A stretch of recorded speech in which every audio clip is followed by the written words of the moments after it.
Good afternoon and welcome to this special sitting of the Senate. The broadcast is brought to you by the Parliamentary Broadcasting Unit, PBU, in conjunction with the Kenya Broadcasting Corporation.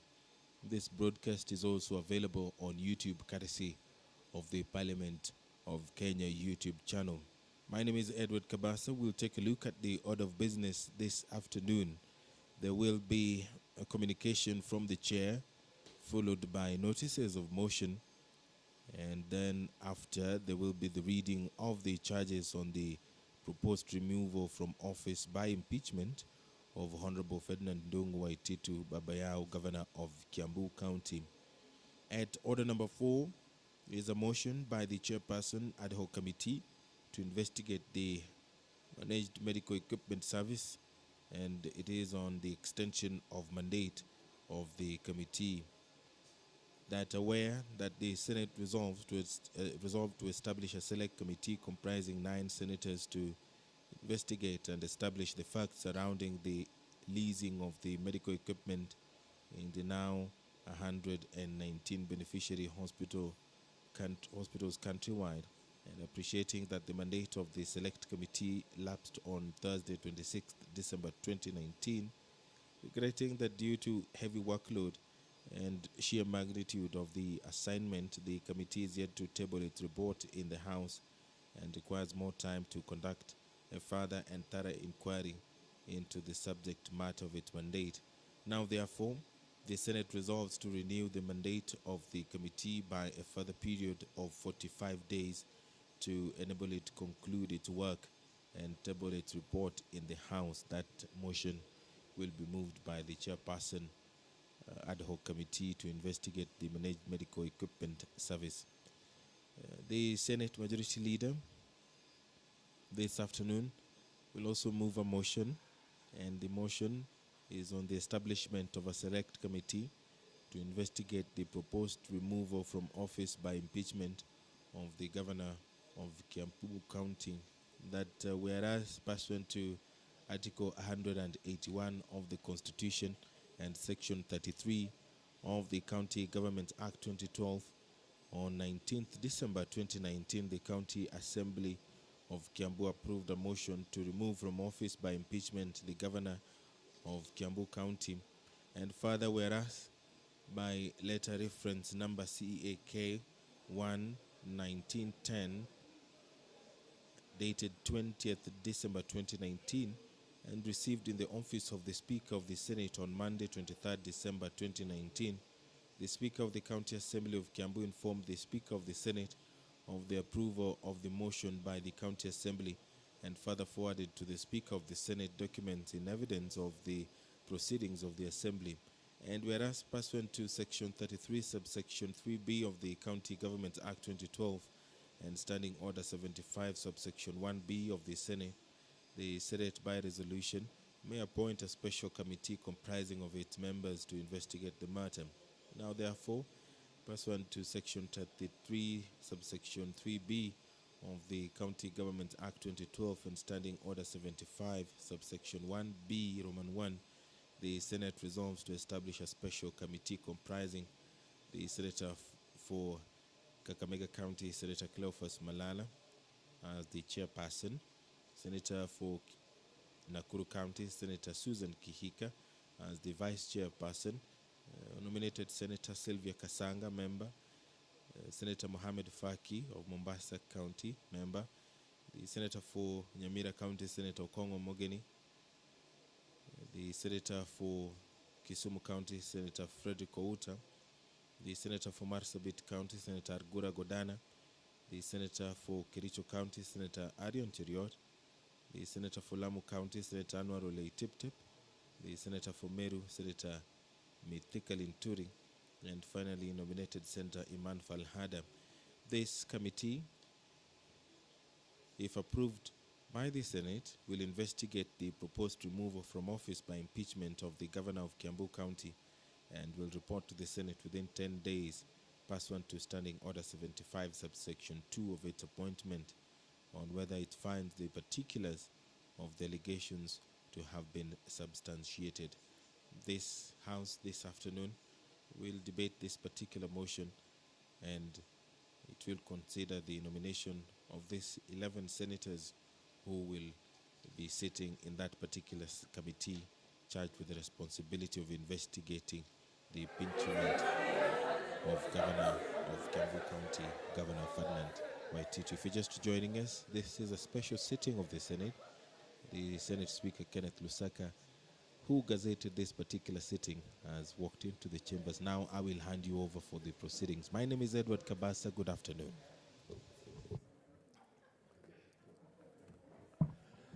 Let us pray. Almighty God, we beseech you to behold with your abundant favor and blessings as your servants whom you have been pleased to call to leadership positions in this republic.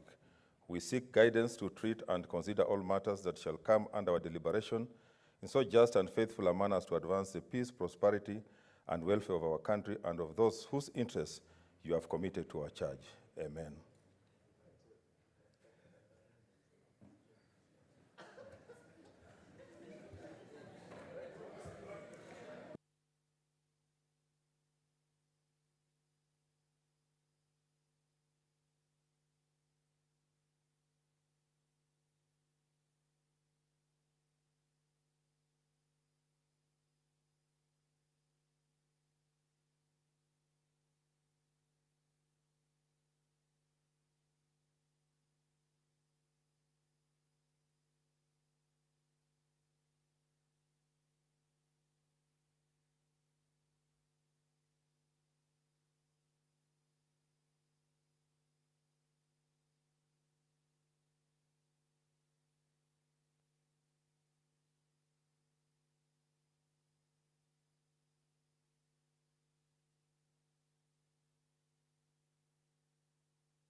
Order number 1, communication from the chair. Okay, order members. Honorable Senators, Happy New Year. It is my pleasure and privilege to welcome you back to the Senate for this special sitting. I believe that you have had an opportunity to spend quality time with your constituents and your families during the ongoing long recess, and that you are re-energized and ready, as always, to conduct the business that is ahead of us. Honorable Senators, on the request of the Senate Majority Leader and with the support of the requisite number of senators, I appointed today, Tuesday, 21st January 2020, as a day for a special sitting of the Senate, via Gazette Notice number 118, dated 10th January 2020. The business to be transacted at this sitting shall be as follows. A, hearing of the charges against Mr. Ferdinand Ndung'u Waititu, Babayao, the Governor of Kiambu County. B, consideration of a request for the extension of the tenure of the ad hoc committee on managed equipment services. On the matter of the hearing of the charges against Mr. Ferdinand Ndung'u Waititu, Babayao, the Governor of Kiambu County, by a letter dated 20 December 2019, reference CK 1/19/10/24, and received in my office on Monday, 23rd December 2019, the Speaker of the County Assembly of Kiambu informed me that at its 127th and 128th sitting held on Thursday, 19th December 2019, the County Assembly of Kiambu passed a resolution to impeach the Governor of Kiambu County, Honorable Ferdinand Ndung'u Waititu, Babayao, pursuant to the provisions of Section 33(2) of the County Government Act 2012. The Speaker of the County Assembly also forwarded to me copies of the following documents. A, the order papers for the County Assembly of Kiambu for the 127th and 128th sitting, both held on 19th December 2019. B, a notice of motion on the proposed removal of the Honorable Ferdinand Ndung'u Waititu Babayao from the office of the County Governor of Kiambu, dated 2nd December 2019.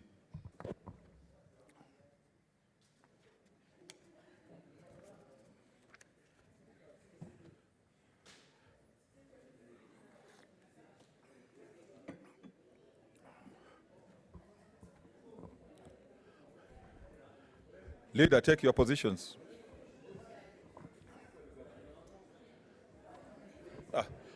Order members, take your seats.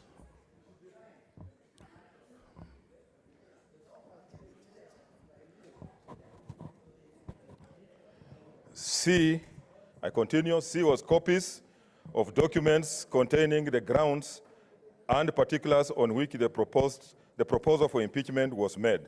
6, in terms of Article 181 of the Constitution, Section 33(3), A of the County Government Act 2012 and Standing Order 75(1)A of the Standing Orders, the Speaker of the Senate is required within 7 days after receiving notice of a resolution from the Speaker of a County Assembly to commence a meeting of the Senate to hear charges against the Governor.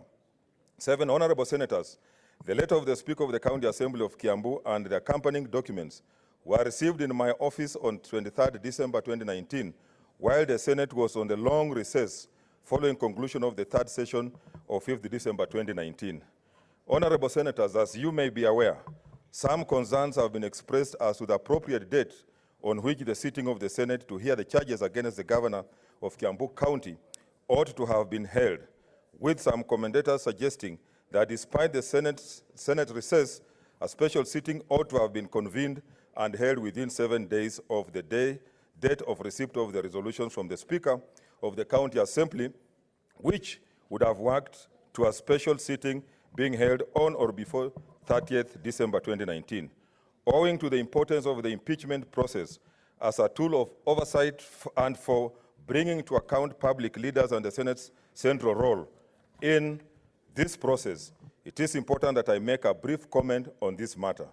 The County Government Act 2012 and the standing orders do not appear to contemplate a situation where the Senate is convened for a special sitting when a session has ended up while a new session is yet to commence. Provision is, however, made for the manner in which a special sitting is to be convened where the Senate stands adjourned during a session. Standing Order number 31 of the Standing Committee orders provide that whenever during a session the Senate stands adjourned, whether or not a day has been appointed for the next meeting, the Speaker may, on the request of the Senate Majority Leader or the Senate Minority Leader, and in each case with the support of at least 15 senators, appoint a day for a special sitting of the Senate.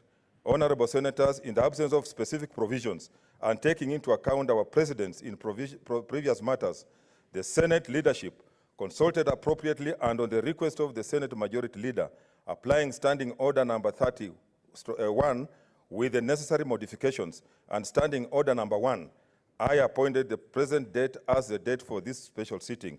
I have directed the Procedure and Rules Committee to give careful consideration to this matter as they propose amendments to the standing orders. In terms of the way forward, Standing Order 75(1)B of the Senate Standing Orders gives the Senate 2 options on how to proceed with the matter. The Senate may, 1, by a resolution, appoint a special committee comprising 11 of its members to investigate the matter, or 2, investigate the matter in plenary. In the present case, honorable senators will note that at order number 2, the Senate Majority Leader will give a notice of motion for the establishment of a special committee, and the motion thereon is listed in order number 5. Should this motion be carried, the special committee will be required under Section 33(4) of the County Government Act 2012 and Standing Order number 75(2) of the Senate Standing Orders to investigate the matter and to report to the Senate on whether it finds the particulars of the allegations against the governor to have been substantiated. 13. If, however, the motion for the establishment of a special committee does not pass, the Senate shall proceed to investigate and consider the matter in plenary, and in that event, I will appoint the date on which the Senate will sit in plenary to hear and dispose of the matter. It is noteworthy, and I wish to emphasize to all honorable senators that when we come to the debate on the motion to establish the special committee, the debate shall be limited to the substance of the motion, namely whether or not to conduct the impeachment trial by way of a committee. It will not be a debate on the substance of the impeachment or its merits. In that debate, therefore, no matters relating to the substance of the charges or the processes undertaken will be admissible. Honorable senators, I wish to emphasize that the Senate stands in the place of a trial court in this matter and is not itself either as an institution or an individual individual senators party to the matter. Therefore, following the conclusion of this communication, we will proceed immediately to the next order, which will be a motion, and then thereafter there will be reading of the charges. Upon the reading of the charges, I'll also wish to draw your attention that it will not be possible to entertain any question or debate either on the substance of the charges or the processes so far undertaken or to be undertaken. These are all matters for the trial. Honorable senators, as has been stated on previous occasions, the hearing of charges for the proposed removal from office of Governor Waititu is one of the most important functions of the Senate under the Constitution, and I therefore will urge that we exercise the highest level of responsibility on this matter. I thank you. Next order. What's your point of order, Senator Aniri? Mr. Speaker, Happy New Year. Happy New Year. I appreciate the communication that you've just made from the chair. But I have a lot of concerns, Mr. Speaker, which I think we should address as a House before we move on to the motion of whether we are appointing a committee or looking at this matter as a House. Mr. Speaker, the Senate of the Republic of Kenya has a very good reputation, and we all know this, and we've worked so hard to give this House a reputation. And out there, we are known as the House that upholds the Constitution. We strictly adhere to our standing orders, and we also follow the rule of law. Mr. Speaker, I do not want a situation where we will embark on this process and then eventually the process is negated or rather invalidated by the courts. You've raised the matter in your communication, but you said you'll make a brief comment on the matter. I don't think, Mr. Speaker, that is sufficient. We need to deliberate on this matter and so that we can establish whether we are doing the right thing or not. Mr. Speaker, in my opinion, I think we are flouting our Constitution, number one. And number two, I'm on a point of order, Leader of Majority. Mr. Speaker, he cannot raise a point of order when I'm on a point of order. Okay, proceed. Yeah, let me express my opinion. Mr. Speaker, I think we are flouting both the Constitution and our own standing orders. Mr. Speaker, the Constitution, under Article 33, removal of the governor, provides that within 3 days, the Speaker of the County Assembly, within 3 days of passage of the motion of impeachment, the Speaker of the County Assembly will communicate the message to the Speaker of the Senate.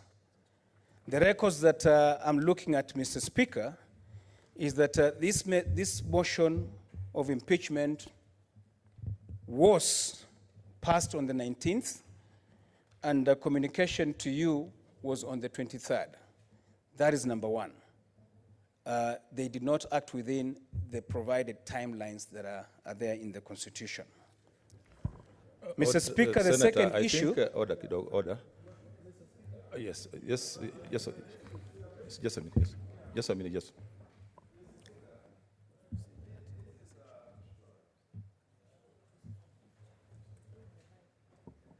there? Yeah, Mr. Speaker, this is a substantive issue which should be brought when we are dealing with that order.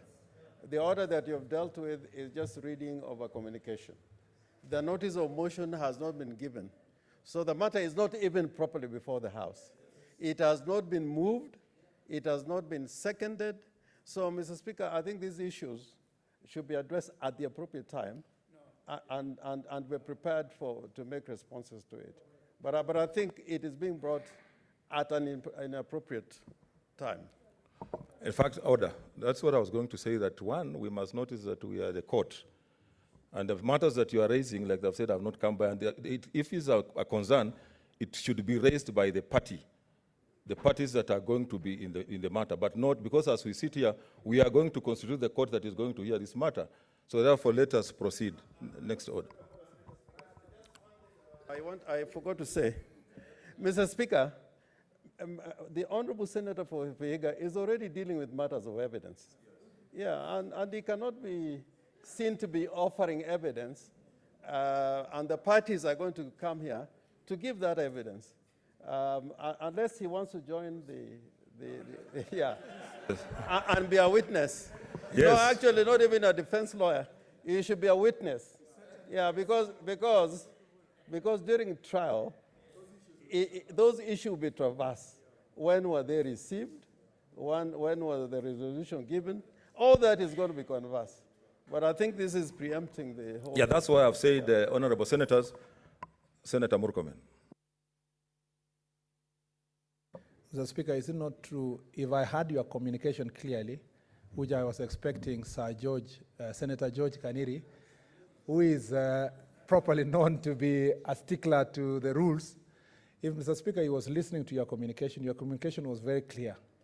In the conclusion, you said these are issues that will be dealt with in the trial itself, by the committee, if committee or the House, depending on what will agree. And so, Mr. Speaker, since that your communication is a ruling by itself, Mr. Speaker, it cannot be challenged. Is it in order for Senator George Kaniri to challenge your communication, Mr. Speaker? Actually, it's out of order. And like I've said, we are the court as Senate.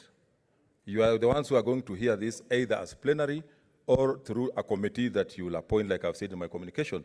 So the parties that are involved, the parties that are complaining and those that have been accused, are the ones that will raise issues. And if there are any issues, they will be heard, and whoever will be listening will make a determination on that particular matter. Next order. Order number 2, notices of motion.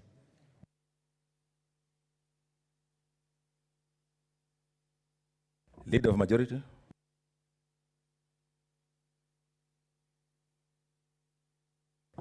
Mr. Speaker, I beg to give the following notice of motion.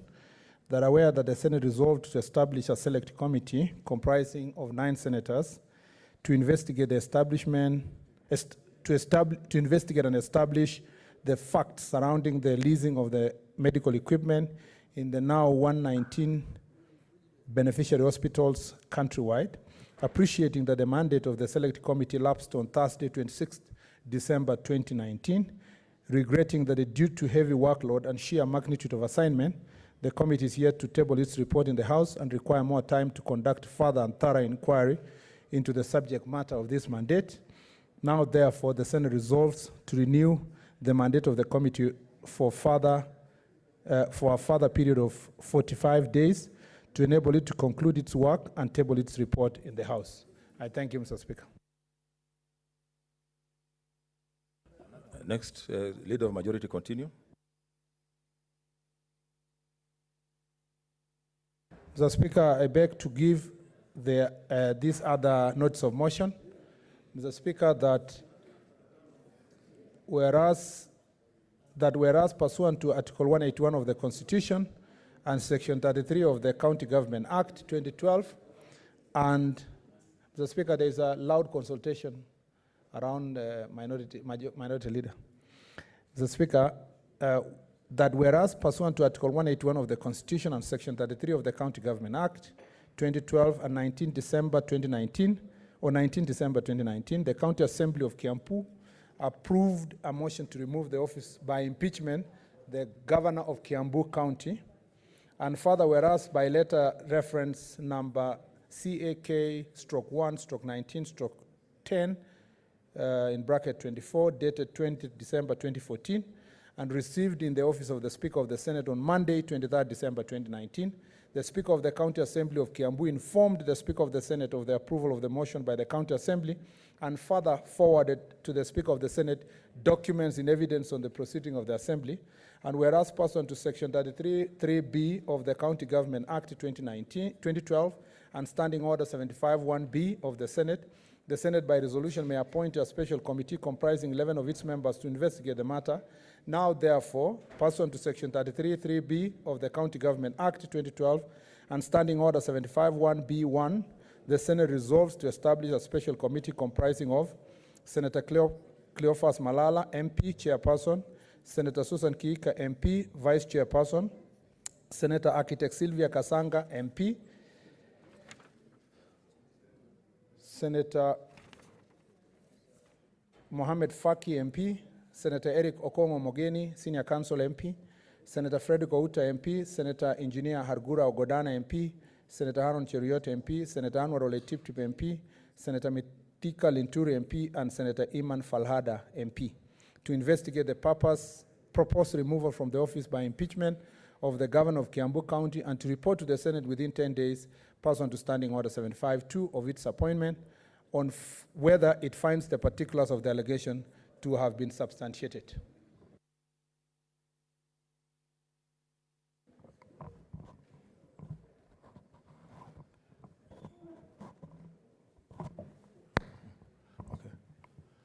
Order number 3, reading of the charges on the proposed removal from office by impeachment of Honorable Ferdinand Ndongo Waititu Babayao, Governor of Kiambu County. Okay, Honorable Senators, I now proceed to read the charges, and my earlier ruling in my communication still remains, that after that there will be no comments or anything said about this. Honorable Senators, pursuant to Section 33(3)(a) of the County Government Act and Standing Order 75(1)(a) of the Senate Standing Orders, I hereby proceed to read the charges against Honorable Ferdinand Ndongo Waititu Babayao, the Governor of Kiambu County, as contained in the resolution passed by the County Assembly of Kiambu on 19th December 2019. Honorable Senators, please note that this is a full recital of the charges as passed by the County Assembly of Kiambu. 1, a gross violation of the Constitution of Kenya 2010, the County Governments Act 2012, and the Public Finance Management Act 2012, and the Public Procurement and Disposal Act 2005. 1, lack of accountability in the management of county resources by incurring unsustainable debts and other pending obligations to the tune of 4 billion. These pending obligations were never disclosed in the County Fiscal Strategy Paper 2019, thus violating Article 201(e) of the Constitution 2010 and Section 107(2)(e) of the Public Finance Management Act 2012. The County Executive, under the leadership of the Governor, intentionally failed to draft the medium-term debt management strategy for the financial year 2018-2019 in contravention of Section 123 of the Public Finance Management Act 2012. This places Kiambu County in a highly precarious financial position, as it may lead to protracted and costly court battles with the creditors and eventual auctioning of county assets. 2, violation of Article 176(1) and 185 of the Constitution of Kenya 2010 by disregarding the County Assembly as an arm of county government and further undermining its 3 cardinal roles of legislation, oversight, and representation through systematic non-remittance of requisitioned funds in the financial year 2018-2019. The Governor diverted funds intended for use by the Assembly to projects where he would obtain personal benefits through irregular procurement. This systematic crippling of the Assembly operations comprises the independence of this Honorable House. This unwritten edict of the County Governor violates Article 6 and Article 10 of the Constitution of Kenya 2010 that engenders the spirit of mutual respect, cooperation, and consultation among all arms of government. Violation of Article 201(a) and (d) of the Constitution of Kenya 2010 that sets fundamental principles of public finance, and further Section 5 and 130, 1B, 1 of the Public Finance Management Act 2012. Violation of the Constitution of Kenya 2010, Articles 201A, D, E on principles of public finance, Articles 227, 1 of the Procurement of Goods and Services and Public Procurement and Disposal Act 205 by failing to adhere to the stipulated dictates of the law in awarding Kenya shillings 2.1 billion road tarmacking contracts against approved total roads, transport, public works, and utilities budget of 1.4 billion in the financial year 2018-2019. The purpose of the irregular awards was not to provide public good roads, but was intended to enable the governor obtain personal benefits through kickbacks. This has exposed the county to huge losses through potential suits for breach of contract and or pending bills. Further, it has exposed the county assembly members to ridicule in their wards where promises to repair, construct roads were made on promises from the governor who had no intention of honoring the promises. 3, failure to establish the county budget and economic forum as stipulated in Section 135 of the Public Finance Management Act 2012. As a result, the county governor has sabotaged public consultation as regards the preparation of the county plans, budgets, ultimately violating the provisions of Section 85, 87, 91, and 115 of the County Governments Act 2012, as well as Article 10 and 201 of the Constitution that demands involvement of public in decision-making. The failure was deliberate to create an atmosphere of chaos to facilitate the blunder and loss of public resources. Senator, you may come in.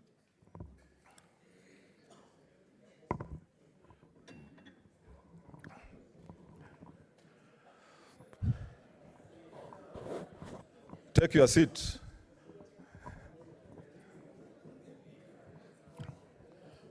Two, crimes under the national law. The county governor committed serious crimes under national law in the following ways. 1, violation of Article 40 of the Constitution of Kenya 2010 on the protection of every person's rights to property, and Section 155 of the Land Act 2012, which bars unlawful acquisition and occupation of property through the forceful dispossession of Mrs. Cecilia Njoki Mbugwa, a widow of 2 prime plots of land within Thika municipality. The 2 plots, namely Thika municipality block 11-877 and Thika municipality stroke 878, were part of the widow's inheritance from her deceased husband. The county governor promptly facilitated the irregular transfer of the said land totaling 0.135 hectares on the 2nd January 2018 to Ms. Esther Wamunyu Nyatu, a common law wife of and mother of children of the governor. The governor and his wife made admission to the ombudsman of the irregular acquisition of the land. The ombudsman is a constitutional body, and its findings of fact implicate the governor in impeachable conduct.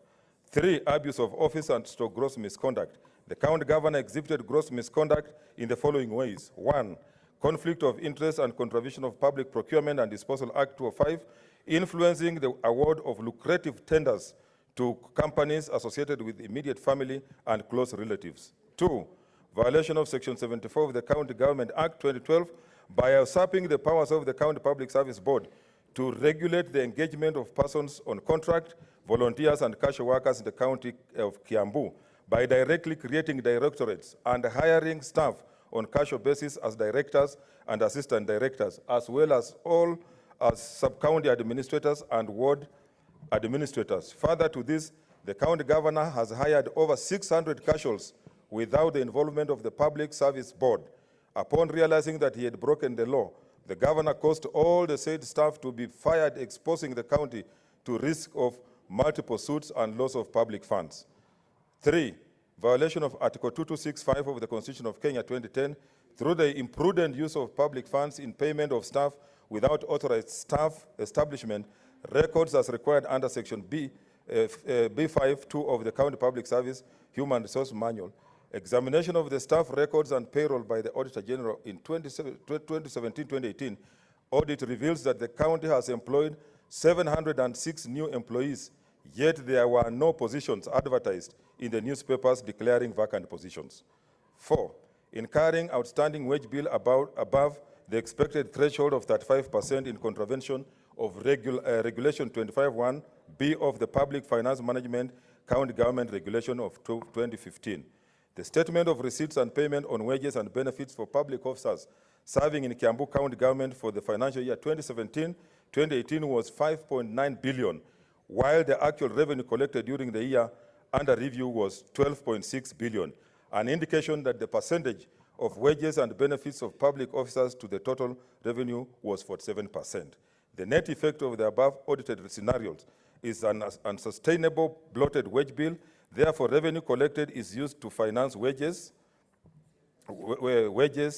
instead of financing development projects that enhance service delivery and overall well-being of Kiambu County residents. Honorable Senators, that marks the end of the recital of the charges. I thank you. Next order. Order number 4, motion. Leader of majority.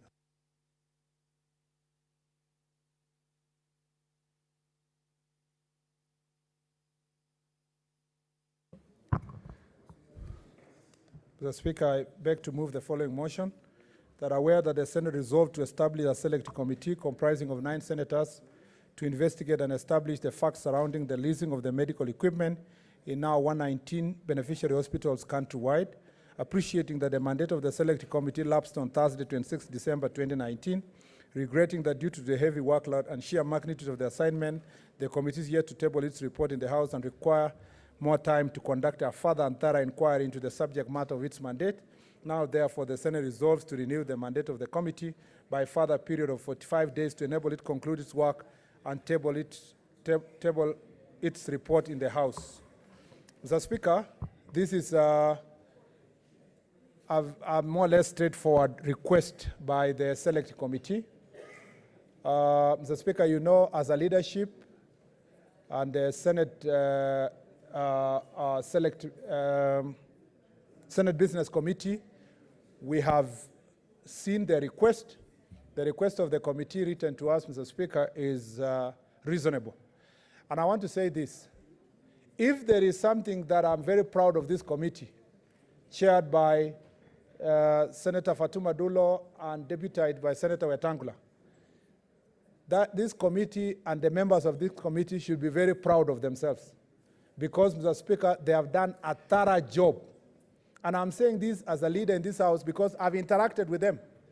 The kind of investigations they have carried out, Mr. Speaker, if finally the report reflects the responses that, Mr. Speaker, we saw, both on TV and in my personal interactions with this committee, Mr. Speaker, then we will get a report that will get to the bottom of this issue and which will inform, Mr. Speaker, contracts in future of similar nature and how this contract, particularly that related to the leasing of equipment, is going to be treated going forward.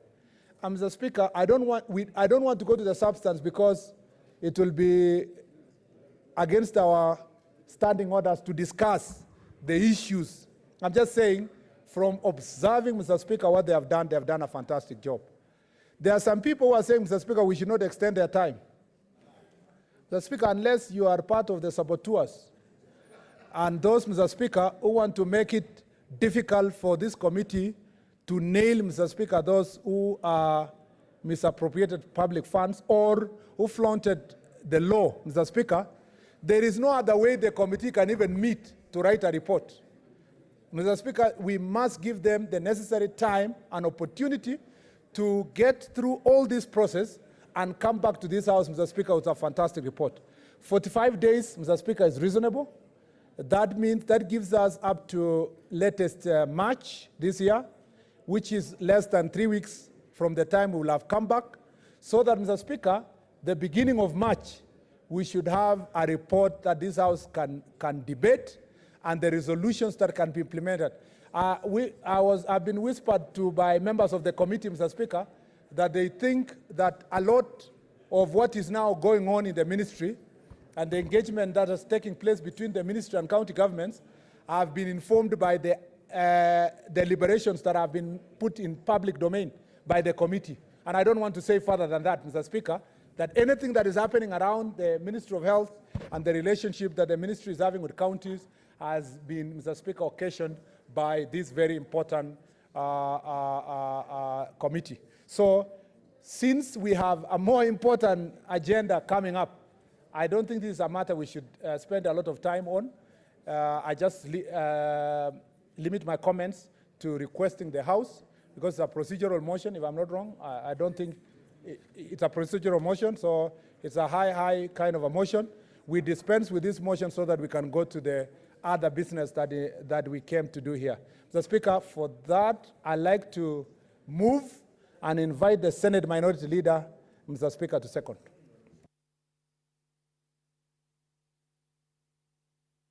Speaker, since this is a procedural motion, I would not want to take a lot of time of the House, but I think the request is justified and is valid. And I think that the deliberations and the work of the committee that has been done in the eye of the public has been very impressive. And this committee, therefore, should be given opportunity to complete its work. And Mr. Speaker, having said that, I hope that as we extend the time for 45 days, they don't have to take all that 45 days. If they can do it in 10 days, so much the better. And therefore, Mr. Speaker, I beg to second. Okay, Honorable Senators, order. Orders. I now propose the question, which is that aware that the Senate resolved to establish a select committee comprising 9 senators to investigate and establish the facts surrounding the leasing of medical equipment in the now 119 beneficiary hospitals countrywide, appreciating that the mandate of the select committee lapsed on Thursday, 26 December 2019, regretting that due to heavy workload and sheer magnitude of the assignment, the committee is yet to table its report in the House and requires more time to conduct a further and thorough inquiry into the subject matter of its mandate. Now, therefore, the Senate resolves to renew the mandate of the committee by a further period of 45 days to enable it to conclude its work and table its report in the House.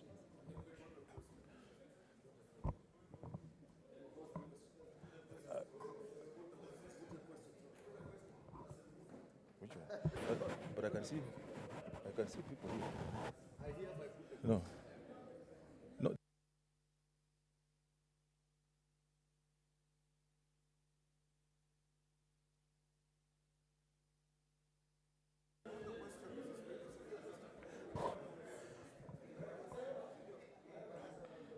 I can see that there are a number of people who want to contribute, but looking at the mood of the House, I think we have something very important to discuss.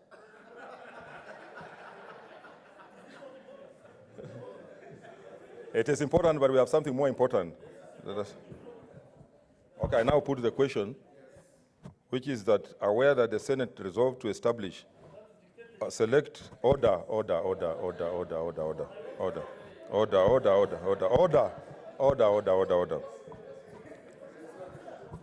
which is that the Senate order.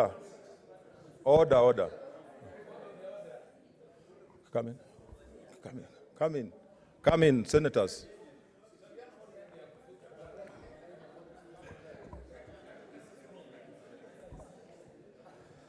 Honorable senators, I now put the question, which is that aware that the Senate resolved to establish a select committee comprising 9 senators to investigate and establish the facts surrounding the leasing of the medical equipment in the now 119 beneficiary hospitals countrywide, appreciating that the mandate of the select committee lapsed on 26 December 2019, regretting that due to heavy workload and sheer magnitude of the assignments, the committee is yet to table its report in the House and requires more time to conduct a further and thorough inquiry into the subject matter of its mandate.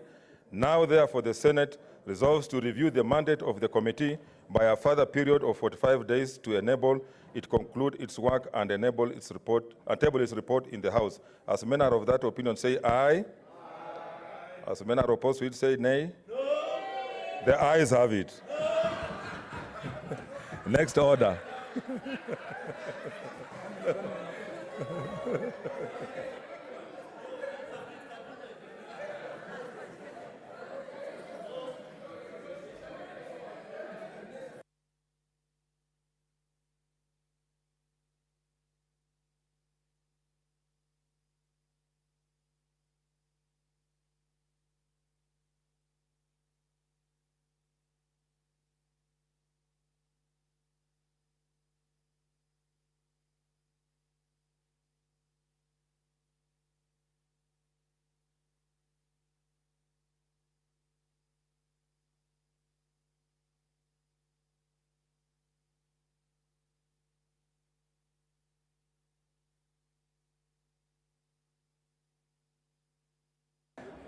Okay, next order. Order number 5, motion. Leader of majority. Leader of majority.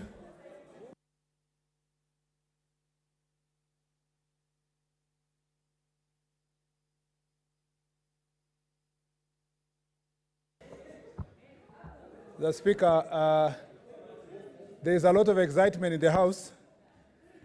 Order, members, I know it's the beginning of the year. Yeah. And we have missed each other, so, but let's consult in low tones. Leader of majority, proceed. To be fair, Mr. Speaker, to the Health Committee, I think their main concern was that this select committee, they were justified initially to take longer in the same subject matter. That's why they wanted their voice be heard. But that issue can be canvassed outside the issues of the chamber. Mr. Speaker, don't scoop.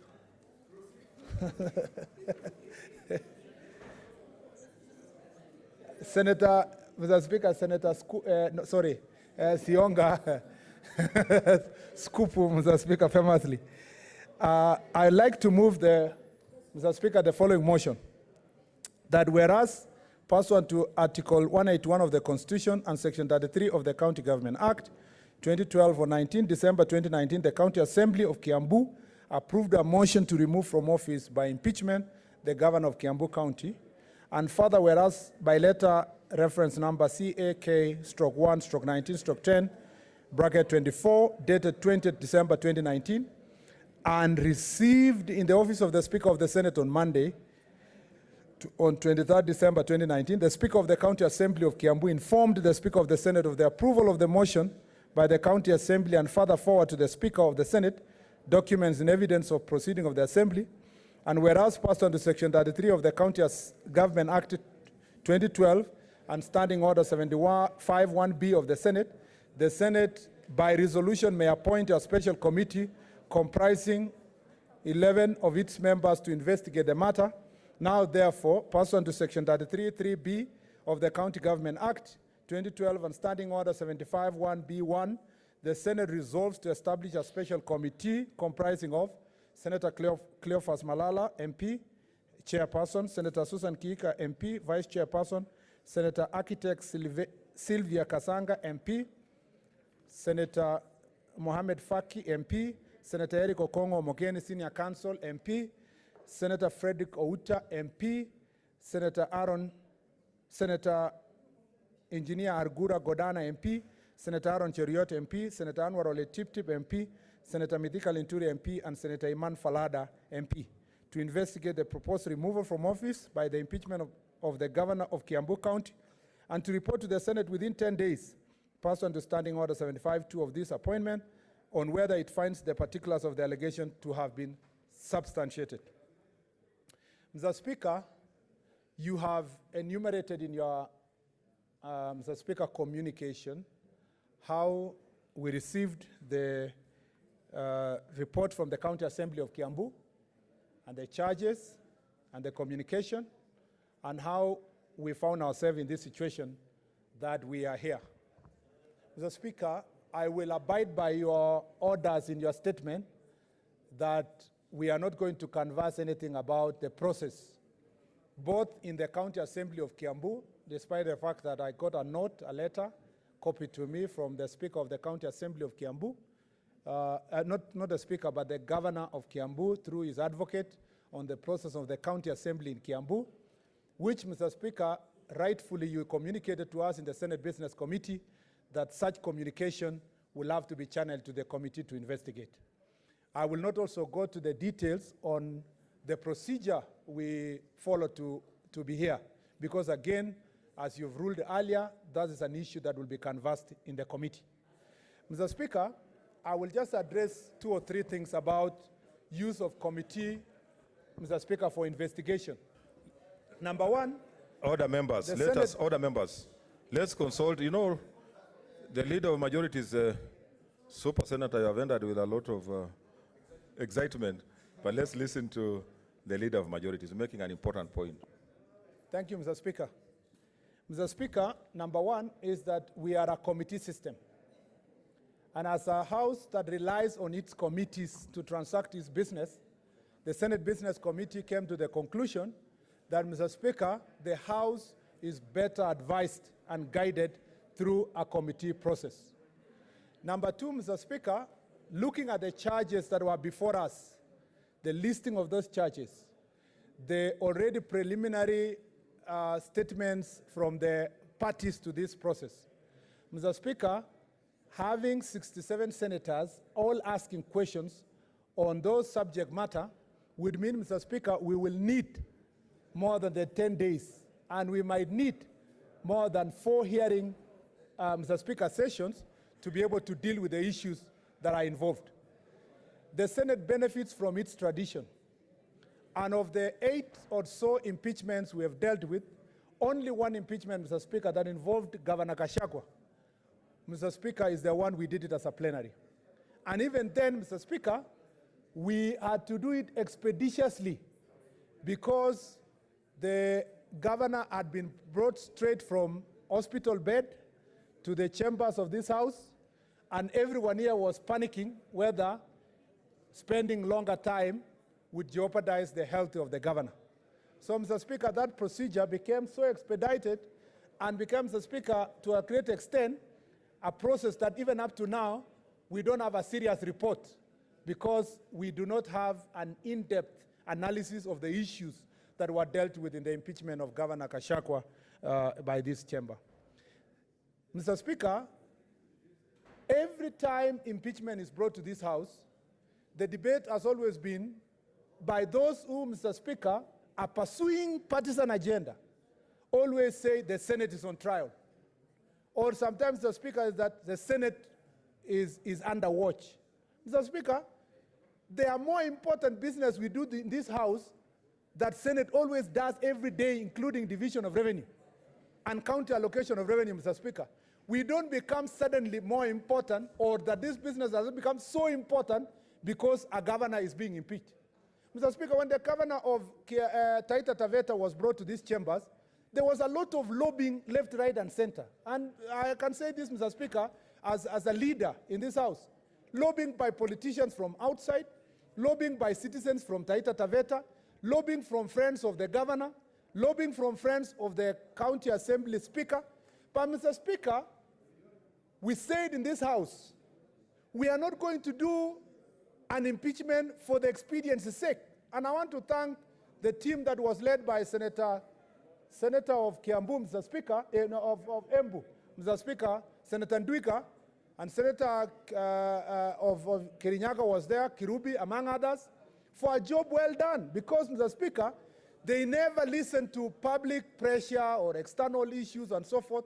They came here with the facts, they looked at the issues, they said, Mr. Speaker, that they were going to make a determination based on the law.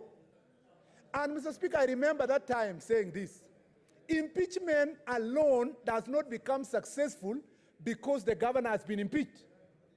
We have seen from the day we brought the impeachment of Governor Wambora, where, Mr. Speaker, I sat in the committee, Senator Orengo sat in the committee, and I'm glad we are all in leadership.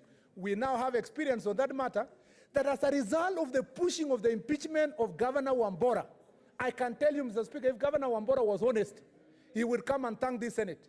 Because that process of accountability that took place in this House made him to become more vigilant in his county, to get more vigilant staff and to focus, Mr. Speaker, more on resolving the problems that were in this county. Mr. Speaker, Order, members. Let's consult Senator Chariot. Order. Order, Senator Chariot. You know, ladies and gentlemen, honorable senators, this is a very important matter that I want to appeal to you to follow, to listen, or if you don't want to listen, then you can take leave. Because we want to get to some seriousness on the matter. Let's consult in low tones. Mr. Speaker, I want to request Senator Ali. Mr. Speaker, I saw Senator Ali. Yeah, please. To your point of order, Senator Orengo. Mr. Speaker, even as you are asking for order, and you know this side is even calmer, but there's a long tradition in the Houses of Parliament, at least the ones which follow the Westminster model, that there cannot be more than 2 members standing at any one time. Yeah, and even now you can see there's another member of Parliament. Senator Cherargei and Senator Millicent, yes. Please take your seats. You're not allowed to stand when another member is on his feet. These are to make sure that, you know, we are effective in our deliberations. So, Mr. Speaker, I plead that these standing orders are not there for any reason, but to make sure that the debates are undertaken in a particular way that gives the Senate some decorum. Yes, Senator Wetangula, what's your point of order?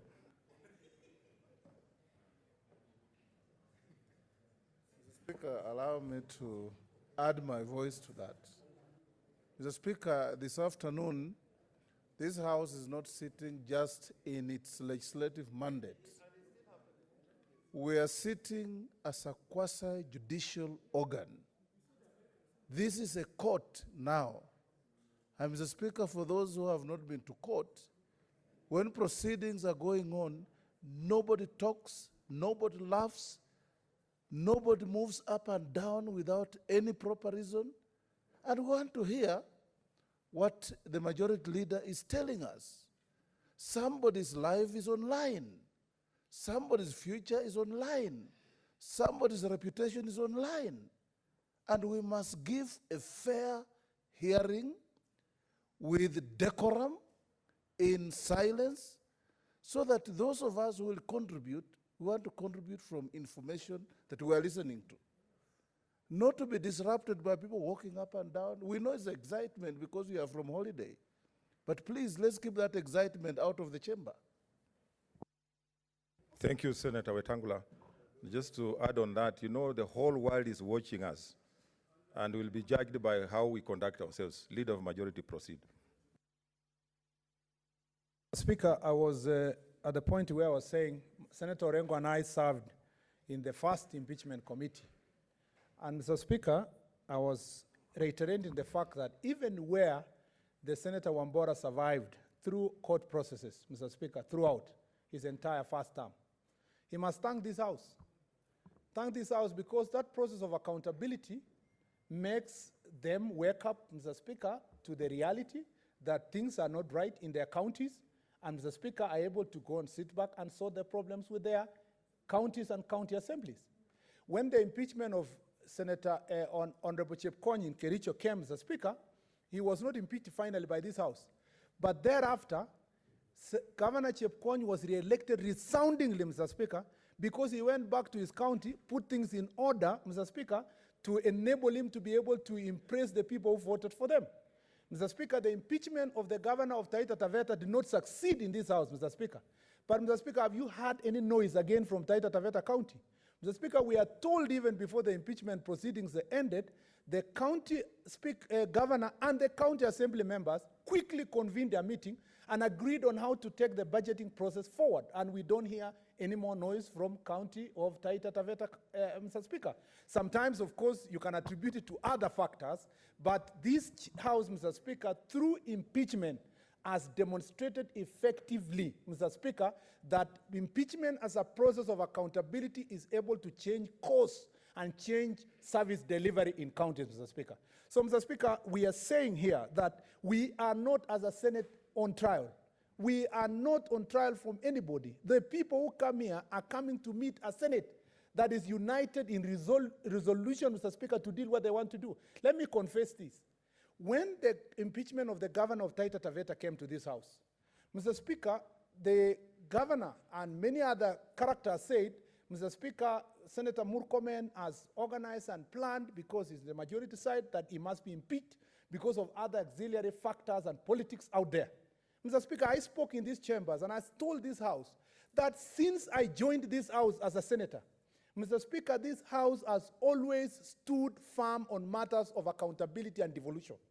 And that every senator in this house is qualified, Mr. Speaker, to preside over any issue in this house, Mr. Speaker. Nobody is more special to the other. The only sometimes the preference we have is that because we have the advantage of having lawyers in this house, we usually try to say, out of the 11 members, at least 2, 3 of them should be lawyers to be able to understand matters of procedure. But every senator who went to school, who did not go to school, who studied architecture, engineering, who studied law, who studied whichever course, is qualified, Mr. Speaker, to preside over process of accountability of governance in this country. And therefore, those who are speaking around and saying, oh, you know, I should have preferred so and not the other one. When we meet in this house, Mr. Speaker, there is no Jubilee, there is no NASA. There is no Tanga Tanga, there is no Kieleweke. This house, Mr. Speaker, is a house of Senate. This is a chamber of the Senate, Mr. Speaker. This is where we make laws, protect counties, Mr. Speaker, oversight counties. When we fought for money to go to counties, Mr. Speaker, there was no Kieleweke or Tanga Tanga or Jubilee or NASA. Every time we do these things, we rise to the occasion, and we are capable of, Mr. Speaker, trusting ourselves to push for matters that, Mr. Speaker, I am urging our members. What's your point of that order, as we Senator? move forward, Mr. Speaker. Leader, is a point of order. In order to tell us that this house does not comprise of Kieleweke and the Tanga Tanga, and he said before that this is a house of the Senate. Why does he have to go that low again, Mr. Speaker? Is that right? I think he was just elaborating on being alive to the politics outside Mr. there. Speaker, Proceed, Mr. Speaker. Senate. No, Mr. Speaker, I'm sure Senator Ali is very much aware of what he's saying. He just wanted to contribute to be part of this debate. The whole country is watching. And I was, Mr. Speaker, I've not had a chance to interact with him, but there's a video going around, Mr. Speaker, where someone is chasing grasshoppers with a stick, Mr. Speaker. And my first impression, I thought it was Senator Ali. And Mr. Speaker, after a very hard job during the recess, you can be excused, Mr. Speaker, to be a bit more excited. So, Mr. Speaker, and I'm not belittling the efforts of government to fight that issue. They must do it seriously, Mr. Speaker. And I'm sure when we come back, that will be a matter we will deal with, Mr. Speaker. And we are ready to take pictures. We don't know only to send to who. So, Mr. Speaker, we must emphasize in this house, and I want to request my colleagues, and Senator Orengo will tell you, when we sat in the Wambora impeachment in Windsor Hotel, I don't know, Senator Mutula, you were bad, you were not. Kalwale was there, he was the chair. And Mr. Speaker, we took a walk. We took a walk to make a decision to the field down there, golf course, Mr. Speaker, to make a decision outside the building, because we thought maybe someone is recording us and also. And we made a decision and finished. It never leaked, Mr. Speaker, until we were in these chambers. Everybody, including our colleagues, were running around to find out what decision did we make. I urge my colleagues, Mr. Speaker, who are going to be part and parcel of this committee, to, Mr. Speaker, uphold a high level of integrity and to look at the law, to look at the issues, Mr. Speaker, to come back, Mr. Speaker, with a report that when Kenyans ask, Mr. Speaker, as they follow the proceedings, Mr. Speaker, and the final decision, let them come, Mr. Speaker, back, holding the confidence of this House high, and not just this House, their own personal, Mr. Speaker, integrity. And I know that when histories will be written, Mr. Speaker, about impeachments in this House, I am very proud to have served in the first impeachment committee. And Mr. Speaker, I believe that those who are going to serve in that committee are going to do a good job. Let's not listen to the noise out there about this and about that. Just stick to the law and the facts. And Mr. Speaker, guide this House to make a determination, Mr. Speaker, if need be, on issues that are within the law, Mr. Speaker, and rising above all these other parochial interests. And therefore, Mr. Speaker, I take exception. Although this House, we can't quote newspapers, Mr. Speaker, I take exception with those who are hurling around newspaper articles about the Speaker this, the committee members are so and so, people lobbying using newspapers and so forth. Mr. Speaker, this House must continue to follow its own standing order and procedures and hold itself in a high decorum when dealing with matters of that magnitude. Mr. Speaker, I beg to move and now therefore invite the Senate Minority Leader, who is the senior counsel, Mr. Speaker, Senator James Orengo, to second. I beg to second. And as I second, I want to refer to the annals of the Senate at the first impeachment trial by this Senate, to which the Leader of the Majority has referred. Mr. Speaker, during that debate, I brought it to the attention of the Senate why the power for the removal of the President, the Deputy President, and the Governor and the Deputy Governor was placed on the Senate. In fact, if you look at the history of the United States, there's an explication as to why this important power was placed on the House of the Senate, which sits as a jury and a court. And Mr. Speaker, there is an impeachment process now that is going on in the United States, and part of the rules of the Senate is that during an impeachment trial, no senator is allowed to carry his mobile phone into the Senate chamber. No senator is allowed to move from his seat to another seat. No senator is allowed to talk to his or her neighbor, because it is a power that is exceptional. In fact, the law courts can only, the ones with the jurisdiction, they can remove a president following an election. Only. Those are the only circumstances. But the Senate can, under any circumstances, for the reasons stated in the Constitution and the County Governments Act, remove a governor. For the reasons stated in the Constitution and in the standing orders, remove the president and the deputy president. And I'm just pleading with the Senate that when we exercise this power, we should be showing the solemnity that should go with this very important duty, which has been delegated to the Senate by the people of the Republic of Kenya. It can be taken in any place, or can be transferred to anybody. But so long as we fulfill the functions of the people of Kenya who thought that vesting this very, very, very important power in the Senate, I think we should do it with all the decorum that it deserves. And therefore, Mr. Speaker, as I second this motion, I am convinced that the committee is going to do their work in regard to this particular motion on impeachment and removal of the governor of Kiambu. And all the issues should be brought before the committee, including any preliminary issue. Any preliminary issue. The standing orders has given provision that a preliminary issue can be addressed in plenary, but cannot take more than 30 minutes. And therefore, there are other matters which may require evidence, and it should be properly be given to the committee to have the time to listen to the both sides of the divide in terms of the parties who are going to appear before the Senate.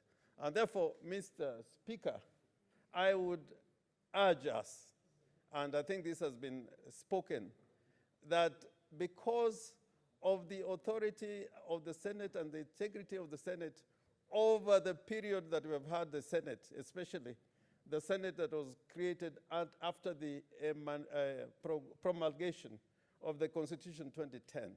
I think overall, we have done a very, very good job in terms of exercising our authority and power of impeachment and removal.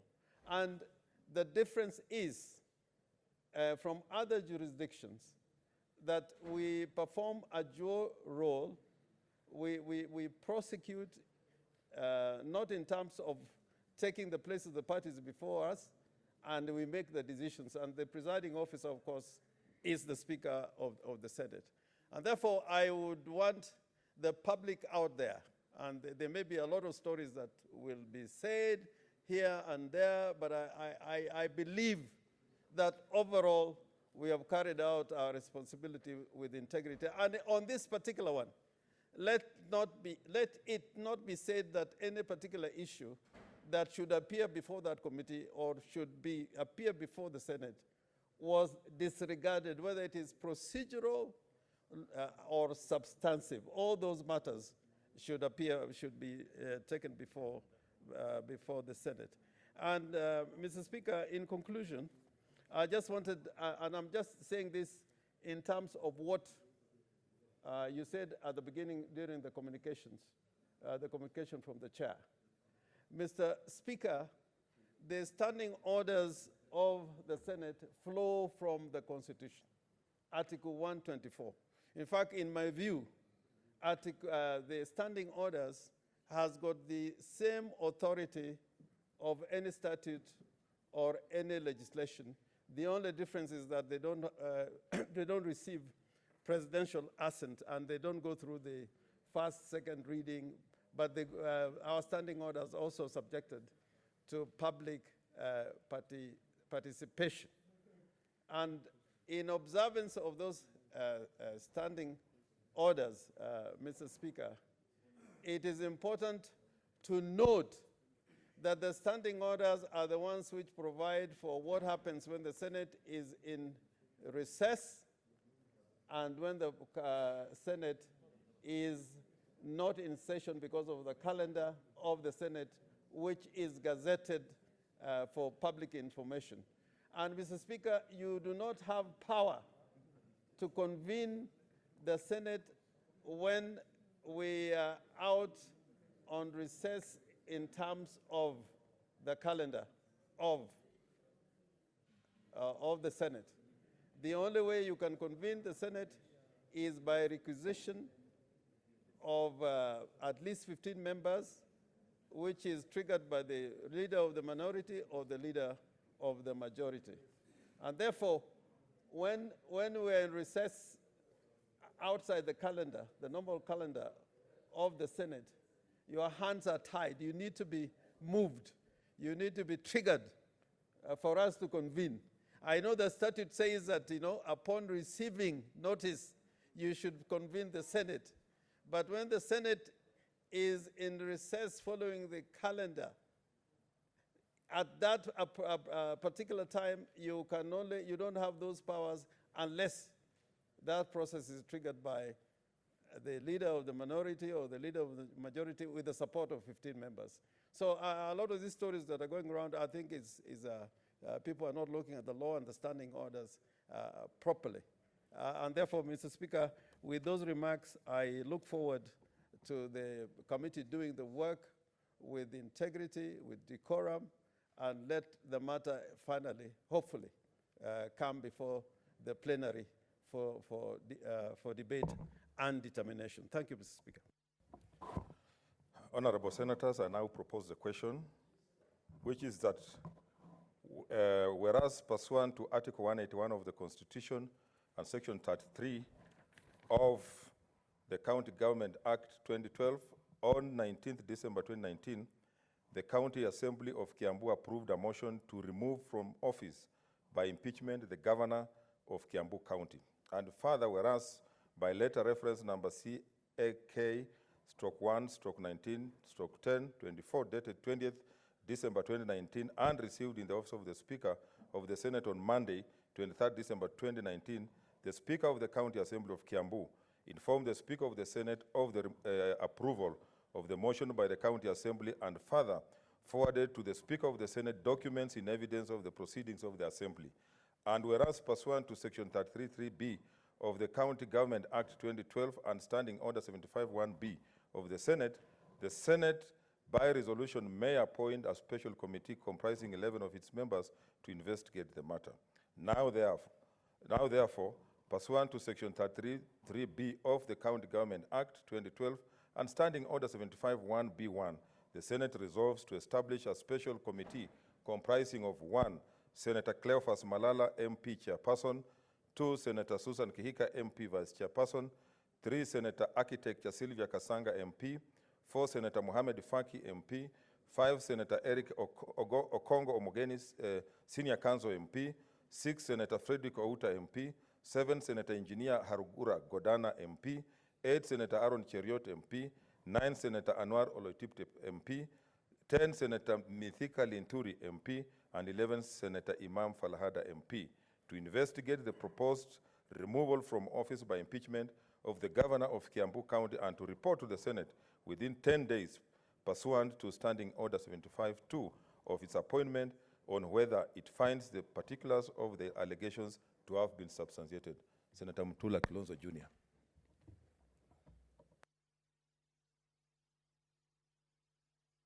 Thank you, Speaker. And first, on the communication that you have made, it's important that you clarified on the timelines.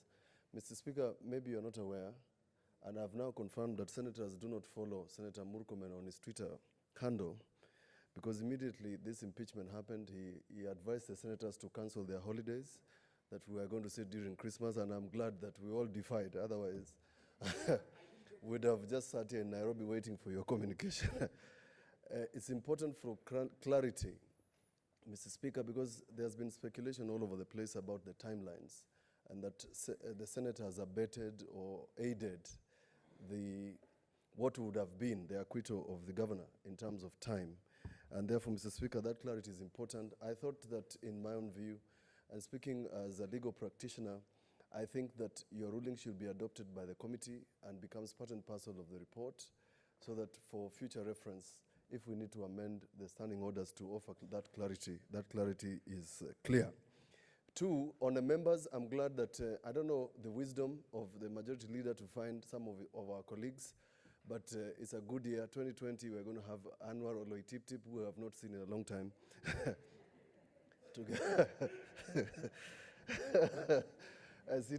Sitting in the committee, Senator Kihika, Senator Malala, people who have avoided these committees, I'm glad they're going to sit there just like the rest of the senators, sit until 3 a.m., write a report, possibly receive telephone calls or switch off their phones, something, because they have avoided these committees in my own view, and I think it's time. On the timelines, Mr. Speaker, in the proposals to amend the Constitution previously, we thought timelines of 10 days is too short. I'm not sure what they were thinking. I think they were avoiding 7 days, and they were avoiding 14. So they must have come to some element of a compromise for 10 days. But all of us who have sat in these committees can confirm that the timelines given are normally too short to do anything substantial. But the committees have worked well. I'm glad to have participated in the Chepkwony case, which set precedent as to the standards. In the Constitution, it's clear that in the 4 provisions of Article 181, any one of them is enough to impeach a governor. I hoped that in my stint in this Senate, 47 governors would be impeached, but I don't think it will happen. Because like Senator Murkomen has said, Mr. Speaker, in all those cases where governors have been impeached, including the one of Makueni, somehow there is order. For some reason follows. Wambora disappears and becomes a good man. Chepkwony the same, Wairia the same, Kiala the same, except Gachagua who left us. But in all those cases, the County of Nyeri, County of Muranga, County of Makueni, and the others, you've not had any of these problems. So we encourage the members of County Assembly to continue offering oversight to these governors. Otherwise, Mr. Speaker, I support this committee entirely. We hope that, Mr. Speaker, you call us soon to deliberate on this matter. Thank you. Senator Halaka Bishiro. Thank you, Mr. Speaker. While I rise to support this, I have questions around the composition on our side of the committee members, Mr. Speaker. I know we have said that this house is a house of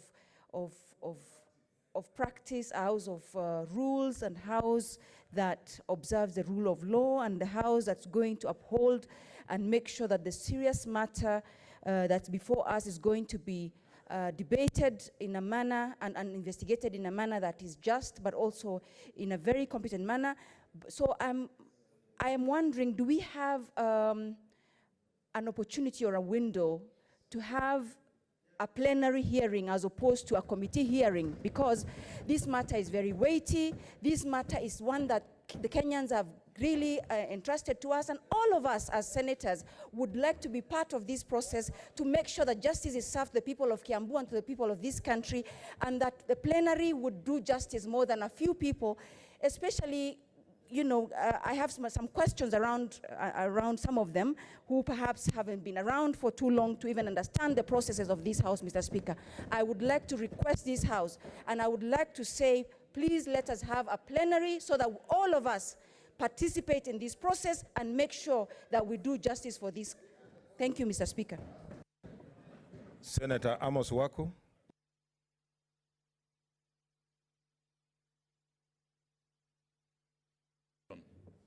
Although as it regards governance, it's conferred upon us under the County Governments Act. Mr. Speaker, sir, it is no coincidence,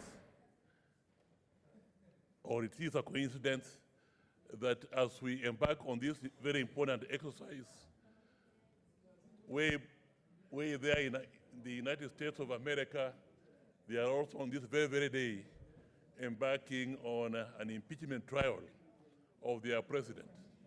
And Mr. Speaker, sir, it may very well be that we could learn one or two things even now from what goes on in America. Mr. Speaker, sir, the previous Senate has, the previous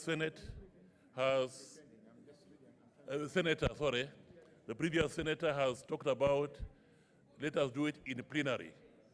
I know we have done so once before here in plenary, and I know that in America also, everything is done in plenary because of the importance of this work. So, Speaker, sir, the one thing that I think we should also copy from America is that when they're exercising this important function, which is a quasi-judicial function, Mr. Speaker, sir, they are sworn in. And I noticed, Mr. Speaker, sir, that whereas the debate on impeachment in America was very casual, highly politicized, and so on, as soon as the members were now sworn in to perform that duty, things became very serious. And even President Trump himself appointed additional lawyers to represent him and took the proceedings there a bit more seriously than he had done before. So, Mr. Speaker, sir, these are some of the issues that we have to learn. Mr. Speaker, sir, of course, looking at the what the committee is going to go into, it appears to me, from what we know, is that the issue of contracts at the national level and contracts at the county government level is an issue that we really have to go into, the procurement of contracts. Because we all know that in most counties, most of the contractors are related to the governors or the powers that be in that county. They could be related, they could be friends, political friends of the governor. So the allocation of contract is skewed completely. And this, I want to commend the County Assembly of Kiambu for at least having brought this matter here for consideration. And I would want to appeal to the other county assemblies, because we know that the similar type of allegations that have been made against the governor of Kiambu are also the type of what we hear is going on in other counties. The county assemblies should be alert and exercise their oversight role a little bit more seriously, so that we can ensure that corruption is not also devolved at the county level, that as soon as it starts, it must be killed, and we must nip the bud in time. The other point I wanted to mention, Mr. Speaker, sir, is the issue of members. Members, Mr. Speaker, sir, some of them are very weighty. The chairman is the deputy leader of minority. The vice chair is the chief whip of Jubilee, and she is also a vice president in some IPU organization. So it is really under some very good leadership. Sylvia Kasanga, a very well-known architect, and she has done a lot within the Architects Association of Kenya. Mohammed Faki, my neighbor here, I'm glad that he's there, has been the chairman of Mombasa Law Society. Eric Okongo Mogeni, senior counsel. We are only 3 senior counsels in this house. Senator Orengo, Okongo Mogeni, and myself. But I'm the most senior of them all. Narito, what's your point of order? I was instrumental. What's your point of order? I was instrumental in the appointment. Okay. What's your point of order, Senator Narito? The appointment as chair of the senior council. Do you have a point of order? Mr. Speaker, sir. Order, Senator Wako. Aaron Cheriot. Order, Senator Wako. There's a point of order. Oh. Mr. Speaker, I just feel when he starts dealing with them like that, for me, I think every senator, by virtue of him being senator, he's competent, Mr. Speaker. Yeah. What's your point of order? My point of order, Mr. Speaker, my point of order is when he reaches to a senator who is has not been a member of any council because he's dealing with lawyers, how will he describe him, Mr. Speaker? No, order, members. Order, members. I think the senator is right. He is supporting members who have been put on that committee, and is just giving the competences of the members who have been put on that committee to justify why maybe they are on that committee. That is his style of talking. Proceed, Senator Wako. Thank you very much, Mr. Speaker. Thank you very much, Mr. Speaker, sir, for protecting me and defending me against the onslaught of my friend. What's your point of order, Senator Maina? With a light touch. Mr. Speaker, sir. What's your point of order? There's another point of order, Senator Maina. Mr. Speaker, the point that is being raised is a very vital point. We are in this house as leaders, elected leaders. We are not in this house because we are lawyers. And Mr. Speaker, Mr. Speaker, I want to say the people of Kenya are looking at this house as a house of reason that will hear their voice. This matter has come from Kiabu, other matters had come from wherever they had come from. And the adjudication of this matter cannot be reduced simply to a mere legality. And I want to say, at one time... What's your point of order, Senator Maina? Speaker, I'm coming to it. Arrive on the point. I'm coming to my point of order. I would wish, and I believe that all the members in this committee, even if it came to the plenary, would look at the matter that if somebody came in front of this house having stolen a chicken, What's your point of order, Senator Wetangula? Okay, just conclude. Okay, just, you are taking a bill, Can I invite, Mr. Speaker, the distinguished Senator from Nyeri to read a book, a satire by George Orwell called Animal Farm, that all animals are equal, but some are more equal than others. Senator Maina, okay, have you finished your point of order? Okay, Senator Sakaja, what's your point of order? Mr. Speaker, I think members are taking too much time on the wrong thing. I think those point of orders are members who are worried that Senator Amos Wako might reach somewhere and get stuck and not say anything. So I would just urge Senator Amos Wako, the way he has colored those he has already mentioned, everyone on this list must also receive such colors. And I think that was a worry of members. So, Mr. Speaker, just allow him to continue. Okay, order, members. Order. I also thought so that, like I've said, order, members. You see, what is being debated is, the names that have been proposed. And Senator Wako was just giving credit and the competencies, and I'm sure all of them have competencies. Let's not interfere. That's his opinion, and let's not interfere with him until he finishes. If he leaves out anybody out, yes, Senator Wako could proceed. Thank you, Mr. Speaker, sir. I thought the whole purpose of this motion Let's not is disrupt order, members. The whole purpose of this motion is to approve the members that have been suggested. So I'm in order to mention the good qualities of the members who I've mentioned and who I think will add value to the deliberations. What's your point of order, Senator Cherargei? I want us to make progress because the interest is so much. And yet we are going on. Okay, just order, Senator Wako. I noticed, Mr. Speaker, let's hear the sir. point of order. Order, Senator Wako. There's a point of order. My chair. Thank you, Mr. Speaker. I just wanted to assist you to move these things very fast. Can't I was assist it. requesting... No, order. You are out of order. My you are out apologies. of order, Senator Cherargei. You don't have the competence to guide the Speaker. My apologies, Mr. Speaker. Okay. Yeah, what I was requesting, Mr. Speaker, in the interest of time and the way this issue is going, I was requesting according to Standing Order 106, where we should at least limit 5 minutes so that all members can converse in this issue. I thank you, Mr. Speaker. That's okay. Senator Wako, proceed. I'll make a ruling on that. Thank you very much.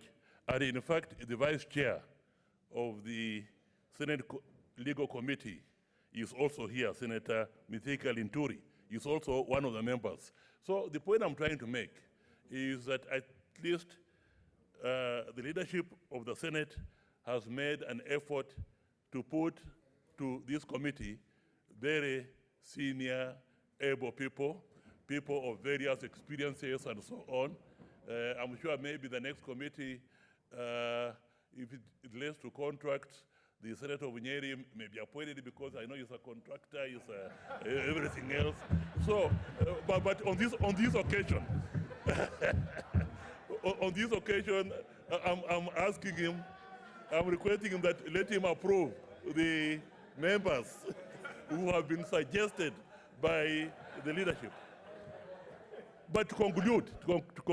Senator Maina, what's your point of order? To conclude. I know my learned friend standing there. No, you say this learned friend. Order. Order, members. He's a lawyer, Mr. Speaker. But I want to say, I am not in this house, and you should ask him really to stick to the rules of this house. Because one time, or today or in the future, I've been doing big construction jobs. I'll continue with that. But I'm in this house because the people of Kenya, in a portion called Nyeri, found it fit for me to represent big ideas about the statehood of Kenya. Thank you. Without having made money, from your contract jobs, it would have been very difficult for the people of Nyeri to know who you are and to vote for you. Mr. Speaker, sir. Okay, conclude, Senator Wako. Mr. Speaker, sir. To conclude, I just want to mention to... What's your point of order, leader of minority?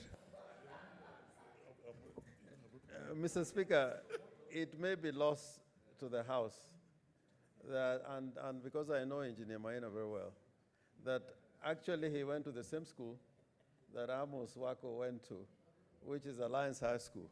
So he's not doing very badly. Okay, Senator Wako, conclude.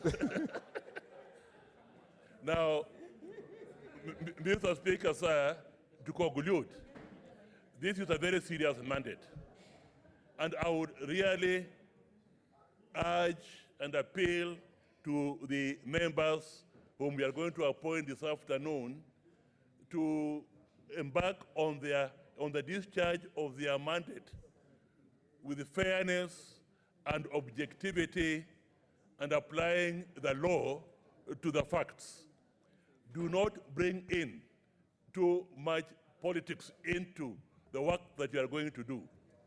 Do not just support somebody because he happens to be your friend if you are a member of this committee. You are a member of this committee because we are now entrusting you to discharge the most important work that the Senate must do, and apply your mind to it with fairness and objectivity. With those few remarks, I support. Senator Borogisho Samuel.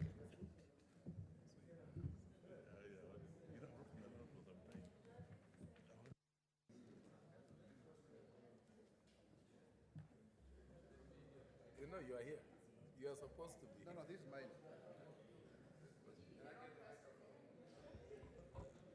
Senator Bogisho, you are not on the mic. It's not coming. I think you migrated to the wrong place. It's there now. Okay. Thank you very much, Speaker. The Speaker, it's a good day to say Happy New Year to all members. The Speaker, you have in your ruling said that we should not touch on the substance of the accusations. You have only said that we should rule on whether we are going to participate or do this in committee, or if there was an alternative, the plenary. In this case, the motion is about a committee. And Speaker, I have a lot of faith in the ability of this Senate to handle any situation, including, and Mr. Speaker, can I get your attention, Speaker?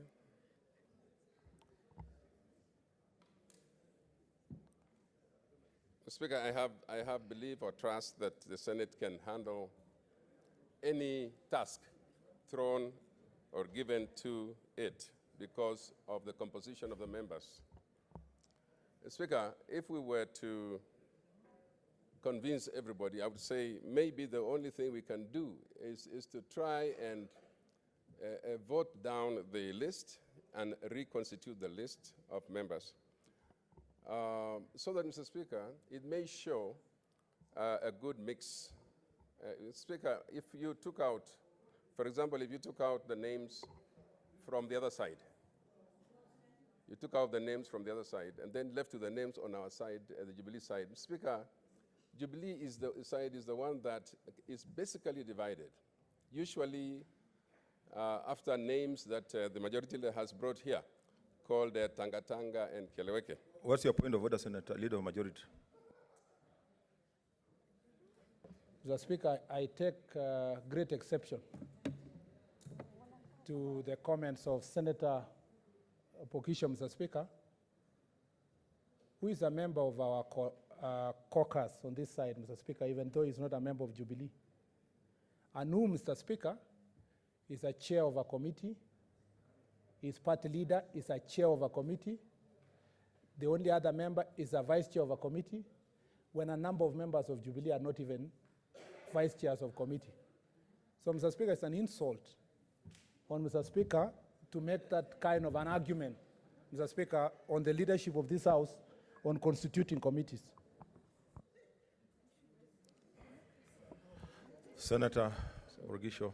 Speaker, I didn't know what I said that could make the whole majority leader begin to recount who makes up committees. I have only said, Mr. Speaker, that given that side have selected theirs, on this side we can have issues, Mr. Speaker. And the issues on this side is just a painting. It's a painting. On this side, Mr. Speaker, there are teams called Keleweke and Tangatanga on this side. It's not on the other side. And so, Mr. Speaker, if that were the... Order, Senator Borogisho. Please, honorable senators, order, Leader of Majority. Honorable senators, I want to appeal to order members. Order members. I want to appeal to you, honorable senators. Let us remain focused. Let us not stick to the list. Let's not drag these issues of funerals to this House and other forums. Please, I want to appeal to you. Let us look at the list. Let us stick to the point so that we are able to make progress. Just comment on whether you have a problem with the members, then make your comment, then we'll make a ruling. Speaker, I'm not the one who brought about the Keleweke and the Tangatanga. It's the majority leader himself. He brought it here. So, Mr. Speaker, I think it's only important that we... Senator Sakaja, what's your point of order?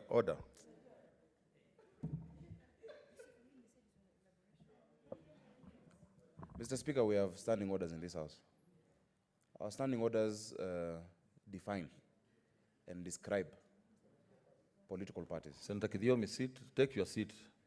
Senator Kidiomi, take any seat next to you. There's somebody on the floor. Mr. Speaker, our standing orders define and describe, in fact, even what a parliamentary party is, in terms of the number of senators and what parties exist. This is the third time, Mr. Speaker, we're now hearing strange words being used in this house of Tanga and Keleweke, which are not any registered political formation, and there's no senator in this house elected on a party ticket of Tanga or Keleweke. Mr. Speaker, on top of leaving funeral things to funerals, you need to rule that those are strange and parliamentary words that should no longer be used in this house, Mr. Speaker, because they're derailing the entire debate. Okay, Senator. Mr. Speaker, I think the interference is just to show you, Mr. Speaker, that we are living in a reality and in denial. Speaker, Mr. Speaker, every weekend, Mr. Speaker, groups of people go out in those names. We know that happens. And so, what I'm saying, Mr. Speaker, basically... Senator Bogesho, assist this house to make progress. You assist on the politician. There's too much interference. Mr. Speaker, I leave the list to the rest. Just examine the list and tell us what it is. My thinking was that, Mr. Speaker, we should have time, first of all, to create the scenario, to create, Mr. Speaker, the setting of a courtroom, the setting of a court that's going to listen seriously to a case like this. And how do we do that, Mr. Speaker? We still have time. Most of the people are new to this thing, new to this process. And some of them have been already given this task. They will have to need time. First of all, to understand the process, to understand how to actually determine cases. And so if that be the case, Mr. Speaker, I'm of the opinion that we then expedite. A lot of these people, some of the people are going to need, Mr. Speaker, guidance. And in that regard, Mr. Speaker, 10 days being short as they are, we must then therefore, Speaker, take the first few days in that committee to orient people, Mr. Speaker, so that they can be ready to start a serious court situation.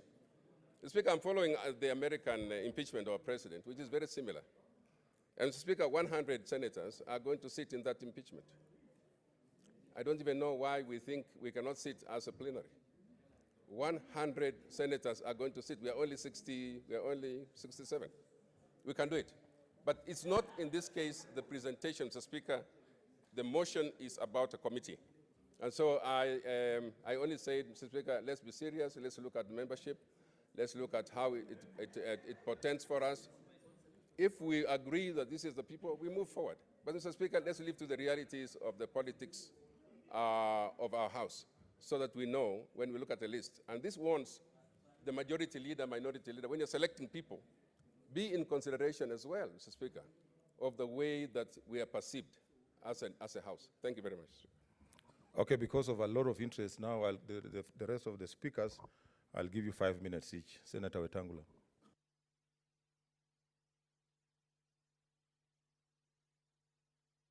Mr. Speaker, may I also wish you and the House a Happy New Year.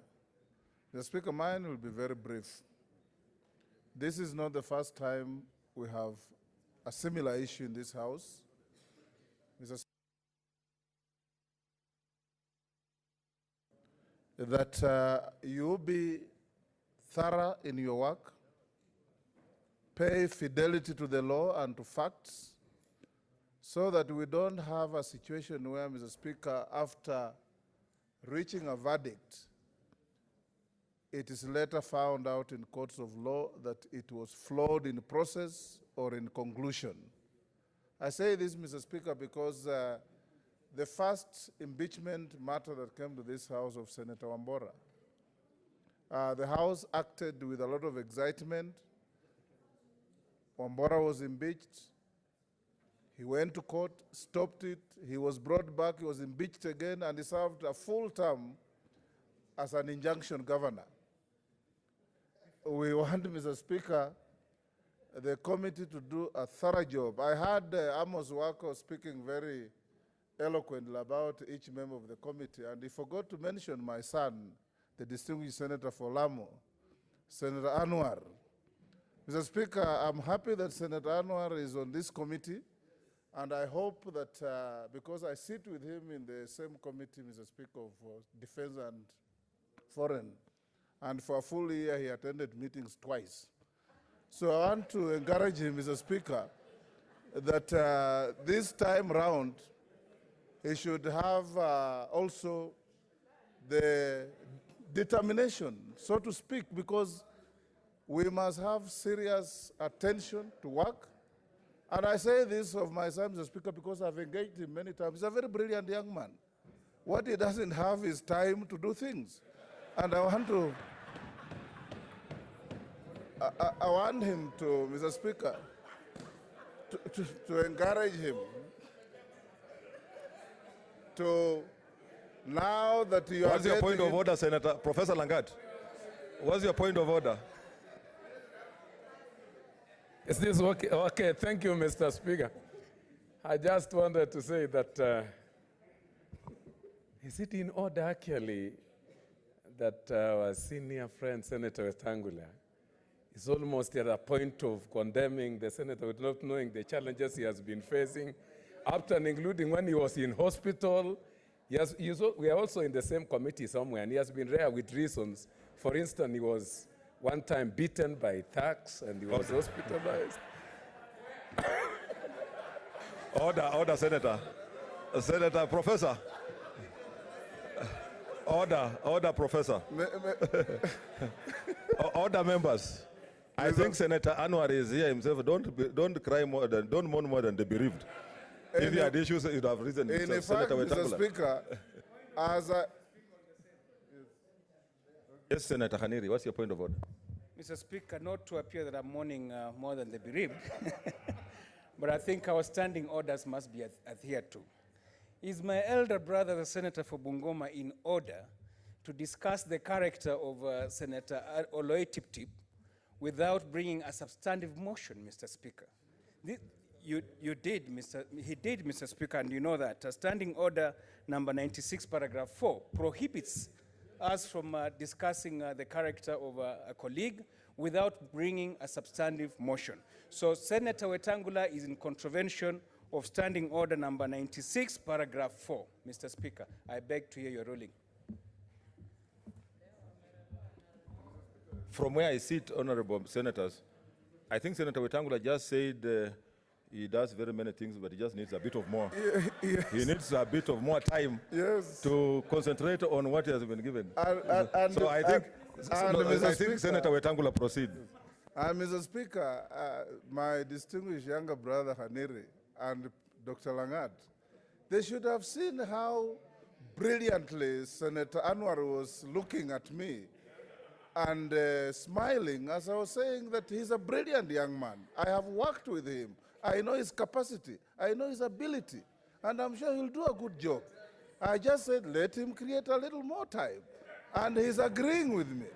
Mr. Speaker, let me finish by saying, Mr. Speaker, let me finish by saying that the impeachment of the governor of Kiambu has, from the general perception, clouded with very, very negative politics and unhelpful politics. I want to urge members of the committee, don't listen to the politics out there. Listen to the facts, apply the law, and bring us a verdict. Because if you listen to extraneous factors, you'll end up bringing a verdict that will not hold. Even if it holds, it will not stand the onslaught in courts. And we don't want this chamber to look like it continuously does things that cannot stand the test of law. We want to make sure that Governor Waititu gets his fair hearing. The committee listens to the evidence, including the technical issues that Senator Khaniri was trying to raise.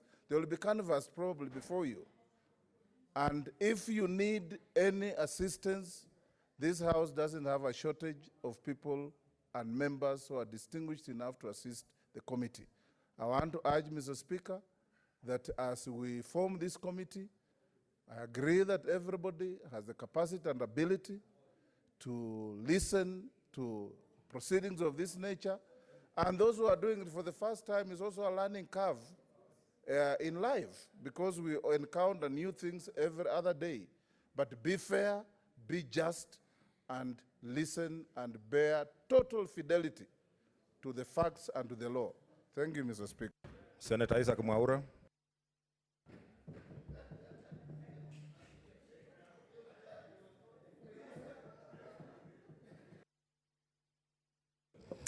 Thank you, Mr. Speaker.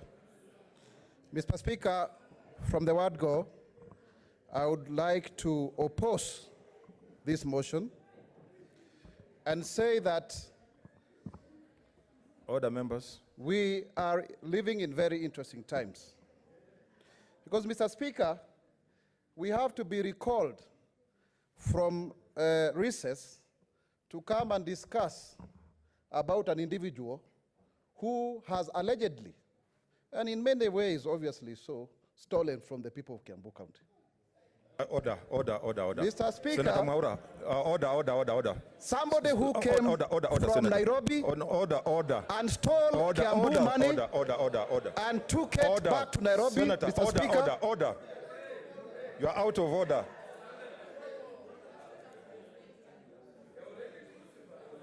Senator Mwaura, order, members. I think you came in late. Please read what I said in my communication. Don't discuss matters. The matters are going to be discussed when the trial starts. So you stick to, what's your point of order, Senator? Mr. Speaker, maybe Senator Mwaura, because he was in the other house, and maybe we need to remind, as a rule of practice, the senators from the region where impeachments are coming from normally stand down. It's just good order. It's just good practice that you restrain yourself so that then you don't make us look like we are kangaroo court. So Senator Mwaura should be properly advised. Just like everybody else has done where an impeachment comes from your county, we wait for the rest of the Senate to guide us. And I think it's out of order to start throwing sort of those accusations. Because today it's somebody else, tomorrow it's going to be you. You remember the advice of Senator Orengo. Please, Google it if you don't know where it is. Yes, Senator Wetangula, what's your point of order?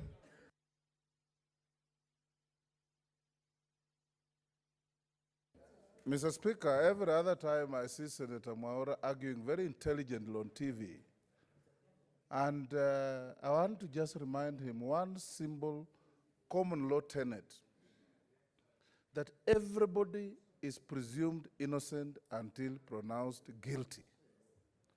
And we are not here to condemn, we are here to hear what case Kiambu has brought to this Senate, and if we prejudge people as a house of reason, as a house of wise people, as a house of reference, as a house that Kenyans look to. People bring petitions here to get justice, and justice presumes innocence until proven guilty. I want to encourage you, my brother Mwaura, don't bring parochial politics from Kiambu to this floor, because it won't help us. Senator Mwaura, you remember, I had cautioned that, actually I gave you, order members. I had cautioned Senator Mwaura that since he comes from Kiambu, it would have been prudent for him even to talk last after, or if he must talk. But I gave him the discretion, please stick to what my ruling was as a speaker. Thank you, Mr. Speaker. Mr. Speaker, I use the word allegedly. But because of the mob psychology within the precincts of this august house, I think people didn't listen to what I said. I said allegedly, because I am very sure that if this plenary was allowed to converse on this matter, rather than the committee, we will be able to get material evidence, because as we speak, because of these proceedings, the people of Kiambu continue to suffer. There is no medicine in hospitals. Appointments cannot be made because of the lacuna in law.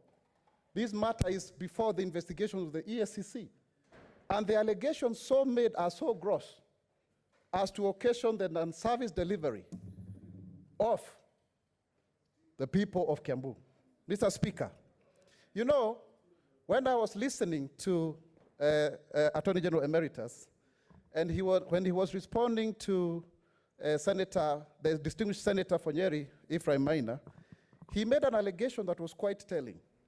And he said that if Senator Kirinyaga had not made money through contracts, he would not have seen the inside of this august house. Mr. Speaker, those are very serious allegations. And remember, Mr. Speaker, let me have my time, please. You cannot be speaking all the time. Let Isaac Mwaura speak. Mr. Point of order, Senator the leader of majority always speaks. Okay. Can I have my time also to but speak? He has a right to... But it's not about monopolization. He's on a point of order, I Senator need to Mwaura. speak. He is on a point of order.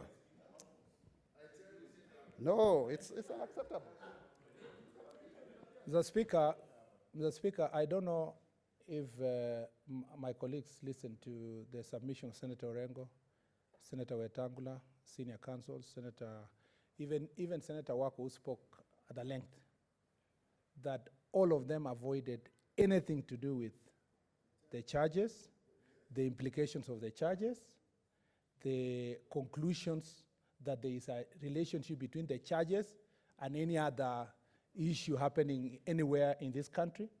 Mr. Speaker, and we try to guide the House as lawyers, Mr. Speaker, and in real honesty. This motion is about establishment of a committee and what the committee is going to do. It's not about what the charges mean and the implications of those charges and who has been charged. And so, Mr. Speaker, if you can guide all of us to stick to that process, we will then not look like we are running amok in the eyes of the public. Okay, Senator Mwaura, please stick to what I've said. Mr. Speaker, it's good to have point of orders, not point of arguments. I really want to say that personally, when I look at the process and the manner in which this matter has come to this House, already, because we are being told we should be guided by lawyers, and we have seen the CVs of members being displayed here. Personally, I'm very worried. I'm extremely worried about the meritocracy that was used. And Senator Pogisho has raised very important matters. What is it about? What made that we are not called on time? The issues that have been raised from Kiambu County have not been first been canvassed. Are we setting ground for this impeachment to fail so that the people of Kiambu... Okay. Senator Kajwang Moses.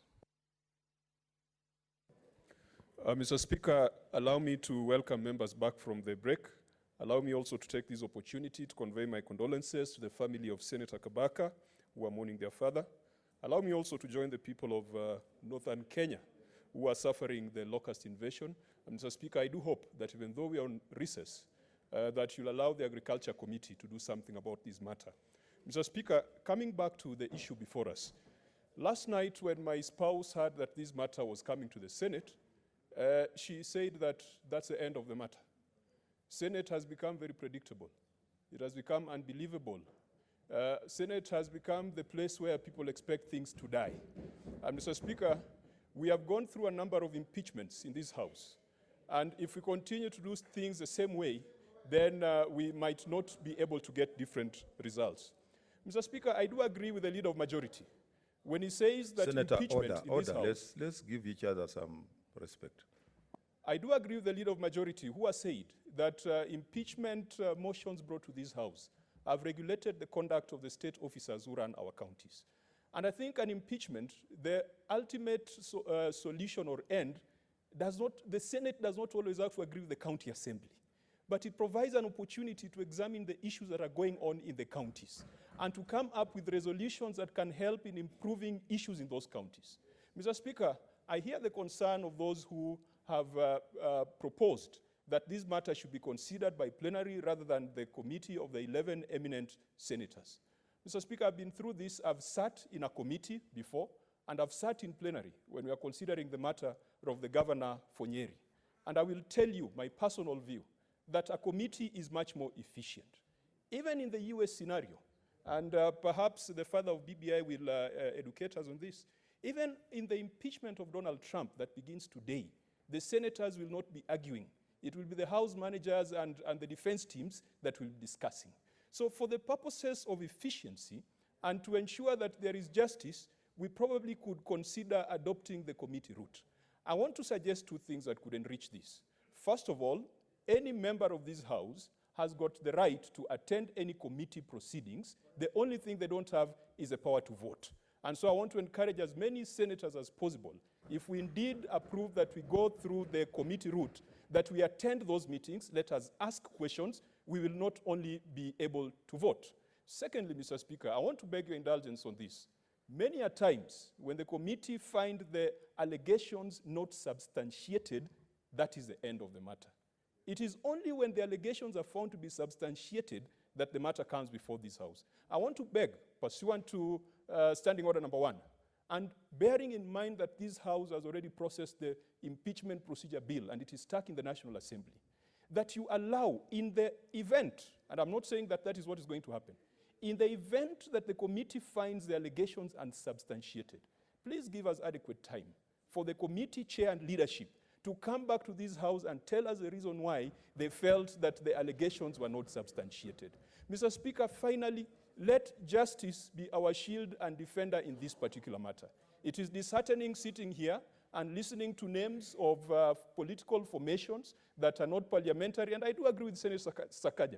Mr. Speaker, let us remember that as the screens today and in the next couple of days will be on the Senate impeachment proceedings, there'll be another parallel screen on the American impeachment proceeding. I believe that we have matured enough as a Senate, and I believe that we can set a good example, and I believe that at the end of the day, we'll also give members of county assemblies the power to go back and impeach the CCs and chief officers, because the reason why they have to impeach governors is because the power to impeach CCs and CEOs was taken away from them by courts of law.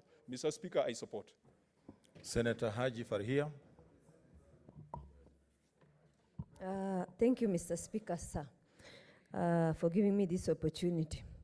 Mr. Speaker, first and foremost, I want to state categorically that I am objecting the process of having a committee deliberate on this matter. Mr. Speaker, the reason I'm saying this is that politics is about perception, whether you like it or not. And from the side where I sit, and I am sure even the other senators can notice, this list is from a specific side of our political divide. Let's be honest with each other. And if the process is not objective, the verdict, whether it is wrong or right, it is wrong from the beginning. Let us either change this list. It is a predetermined process. Let us either reject this list, change this list, and at least include 2 members from the other side so that the people feel confident that... Order, Senator Faria. Mr. Speaker. Hello? Mr. What's your point of order, Senator? What's your point of order? Senator Murkomen. Order, members. Mr. Speaker,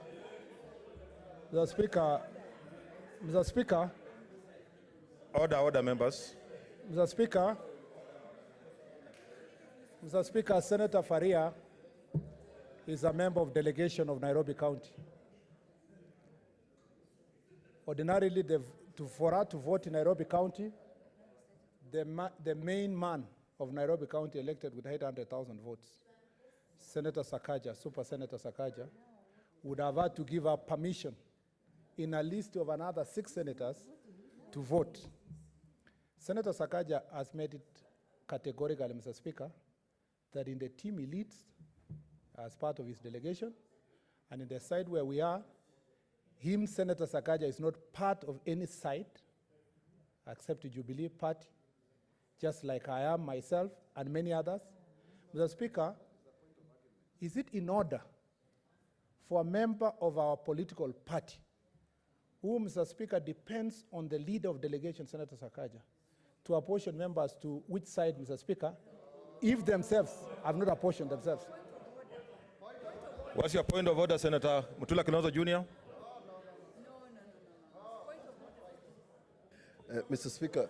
Order members, I'll give you opportunities. Yes. Order members, order. Mr. Speaker. Order members, order leader, order. Mr. Speaker. Order members. Mr. Speaker. Please, order members, Let us cool our heels. Please relax. Everybody will be given an opportunity to express your opinion or your feelings, but let us not excite the House. Senator. Mr. Speaker, I'm begging you to save this side of the House, where we have sat calmly, listened carefully about the internal management of the Jubilee Party. That's one.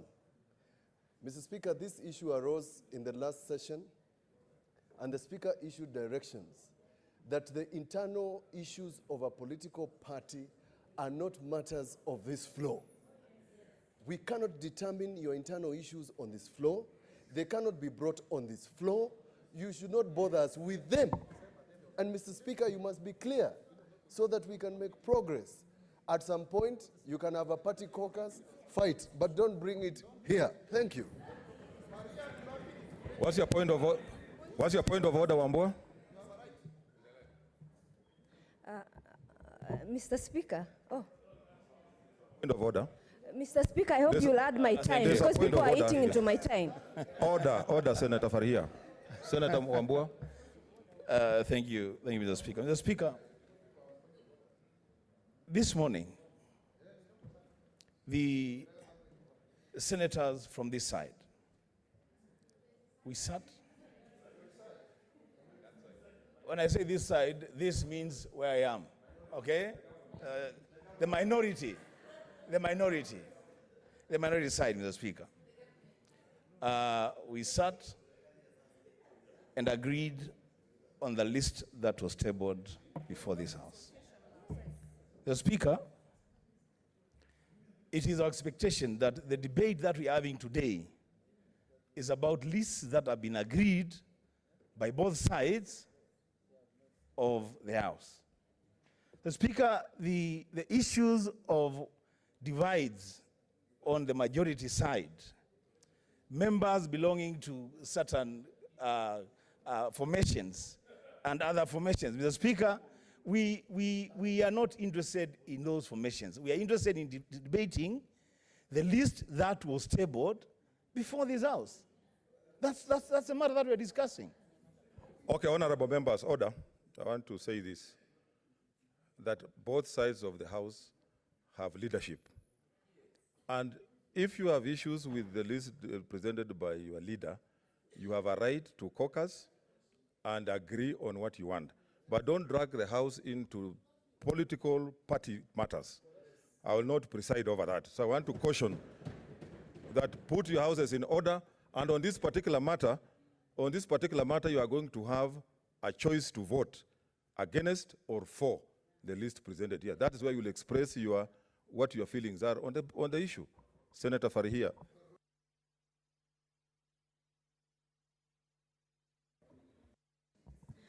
Thank you, Mr. Speaker, and I hope you'll add me more time. First of all, I wish to thank Senator Enoch Wambua for saying that their side was consulted. At least me, I was not consulted. So that one was already one-sided, Mr. Speaker. Mr. Speaker,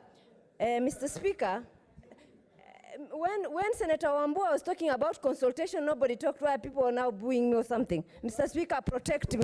Proceed, Senator Farhia. Senator Mwaura, please. You're out of order. Mr. Speaker, Senate Majority Leader himself, when he was proposing this motion, mentioned about these issues, and nobody commented on it. So why is it a problem when another senator comments on it? Mr. Speaker, this is unfair process. Senator Farhia, you are wasting more time talking about irrelevant things. Just go to what you want to, the substance of what you want to say, Senator. Proceed. Mr. Speaker, that is the, Mr. Speaker, thank you for your information and your support. But Mr. Speaker, before I was interrupted, what I was saying is objectivity is important and confidence in the process is important. Some of us on this side, Mr. Speaker, are not happy with the list that was presented today. So for that reason, I object this list, Mr. Speaker, because some of us were not consulted the way the other side, everyone was consulted. Either let us have a meeting for Jubilee so that we can agree on the list, or let us have the whole plenary discussing this issue, because this matter seems to be a predetermined outcome, Mr. Speaker, and we are not here to preside over, to rubber stamp a process that was already predetermined, Mr. Speaker. I thank you, Mr. Speaker. Senator Olekina. Mr. Speaker, sir, I thank you. And I also rise to support the motion of establishing a select committee to be able to hear the matter of impeaching the governor of Kiambu. Mr. Speaker, sir, it's very interesting what we are witnessing. And I would like to request the honorable members, the distinguished senators from the majority side, just to be able to listen, because Kenya is watching. And like my colleagues had stated earlier, impeachment, there's someone's life is on the line. And Mr. Speaker, sir, we will have an opportunity to determine whether to approve this motion or not to approve. Mr. Speaker, sir, earlier on, I personally felt that it was necessary to have this in plenary, but I was convinced otherwise. And Mr. Speaker, sir, I would like to request that when a senator is speaking on this matter, since this is a matter which is very emotive, to be given an opportunity to express themselves. There's really no point of us gagging anybody who wants to express their views. At the end of the day, we'll be able to express our views through the vote. Mr. Speaker, sir, our standing orders are very, very clear. If you look at standing order number 75, number 76, earlier on, Mr. Speaker, sir, I was listening to the submission made by Senator Mwaura. And in my view, I felt that some of those could be prejudicial. And I think for us today, we're not here to determine the merits of the impeachment process. We are here to approve.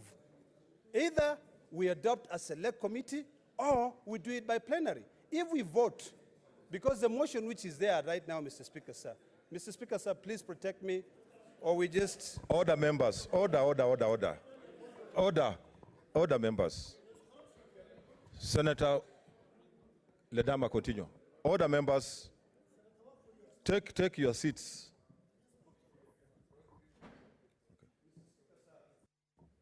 Mr. Speaker, sir, this is a very emotive matter. My views, my time is being interrupted by a lot of consultation. So my point is very clear. I just want to appeal to the members who have been elected, or rather who have been proposed to serve in this select committee. I just want to give them a piece of advice.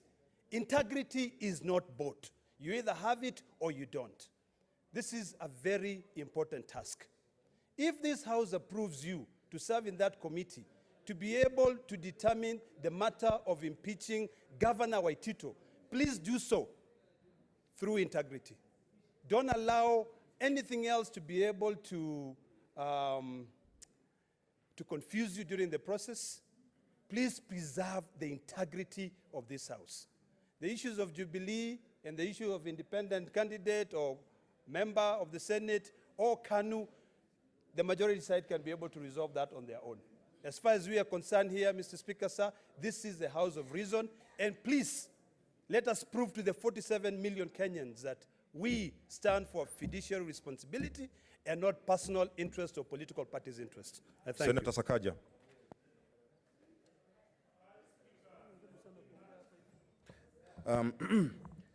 Thank you very much, Mr. Speaker. Mr. Speaker, indeed, as you've said, this is one of the most important duties of this House.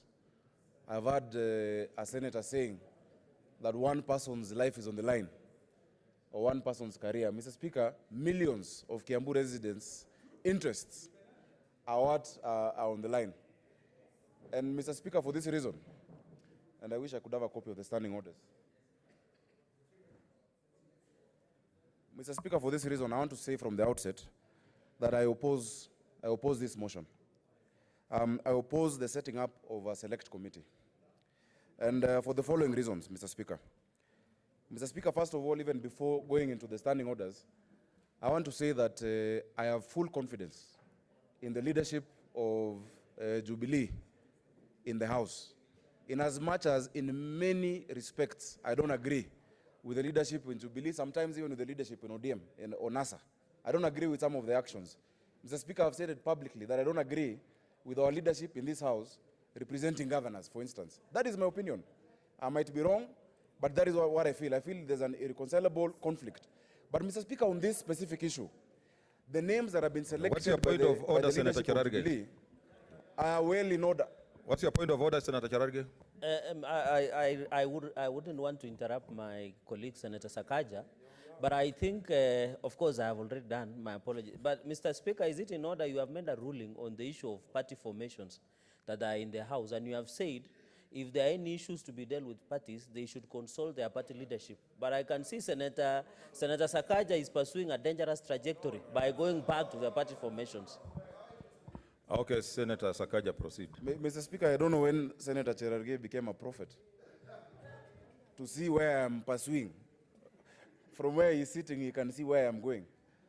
I think he should know better. Within Jubilee, or even within politics generally, Mr. Speaker, I choose to stay very objective. And that is why I'm saying this matter, even from our side, is not about an issue with who has been put in there. All the members in the list from the Jubilee side are members of Jubilee Party, Mr. Speaker. And as members of Jubilee, it is bad for us to paint some in whichever manner. But Mr. Speaker, I have a fundamental problem with the entire list. In fact, not even with the entire list, with us moving in this manner. And let me explain to members, if they will indulge me for just a short while. Mr. Speaker, currently, the perception issues about, and in fact, Senator Kajwanga said it very well, none other than his own spouse told him that when this matter comes to the Senate, it is coming to die. Because that is where things die. That is the feeling she has, despite her knowing very well what kind of a person of integrity her own spouse is. Mr. Speaker, there is a general feeling that either the outcome could be predetermined or the Senate has not been acting in full support of devolution as it should be. And that is why I mentioned the one matter, which I again choose to be wrong if I am wrong, that it is impossible. Today we're sitting as a court of law. Today we're sitting as a quasi-judicial house. But tomorrow, if the case against my governor is brought, we have 3 lawyers of his in this house. Will they come as his lawyers or will they come as senators? And I held that there is a conflict of interest.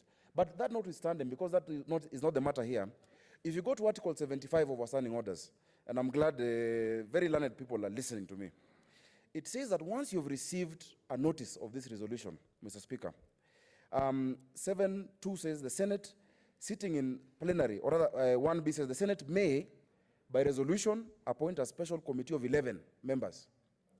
Or number 2, investigate the matter in plenary.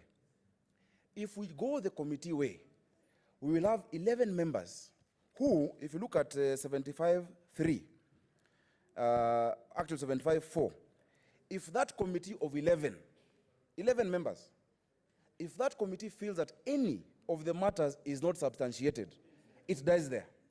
Meaning, on such a matter of great magnitude, where not only is the interest of Kiambu being looked at, but the standing of the Senate, 6 members, because that will be what is a majority of that committee, 6 individual members of this House can stop this process tomorrow, Mr. Speaker. But, Mr. Speaker, if it comes the plenary route, which all of us can sit in fact, the argument that members cannot, I think everyone here has the wherewithal, the stamina, the aptitude to actually concentrate and listen to the issues. It will take 24 county delegations to make a stand on this issue. Mr. Speaker, because of threshold, and that is what I'm basing my argument on, because of threshold and the magnitude of what we're looking at, let this matter of Kiambu be decided by a majority of delegations of counties in this country, being 24 counties, and not 6 senators at committee, because it's only 6 who can make that decision. Mr. Speaker, I want to appeal to members. This house is a house of tradition and a house of precedent. In tradition, there's a time you have done it the committee way, there's a time you've done it plenary. Maybe the one time it was plenary, it was not efficient.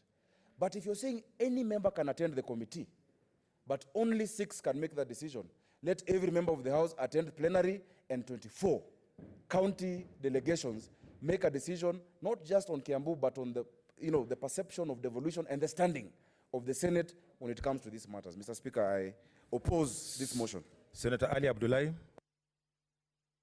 Yes, sir. We have been told a lot here, Mr. Speaker.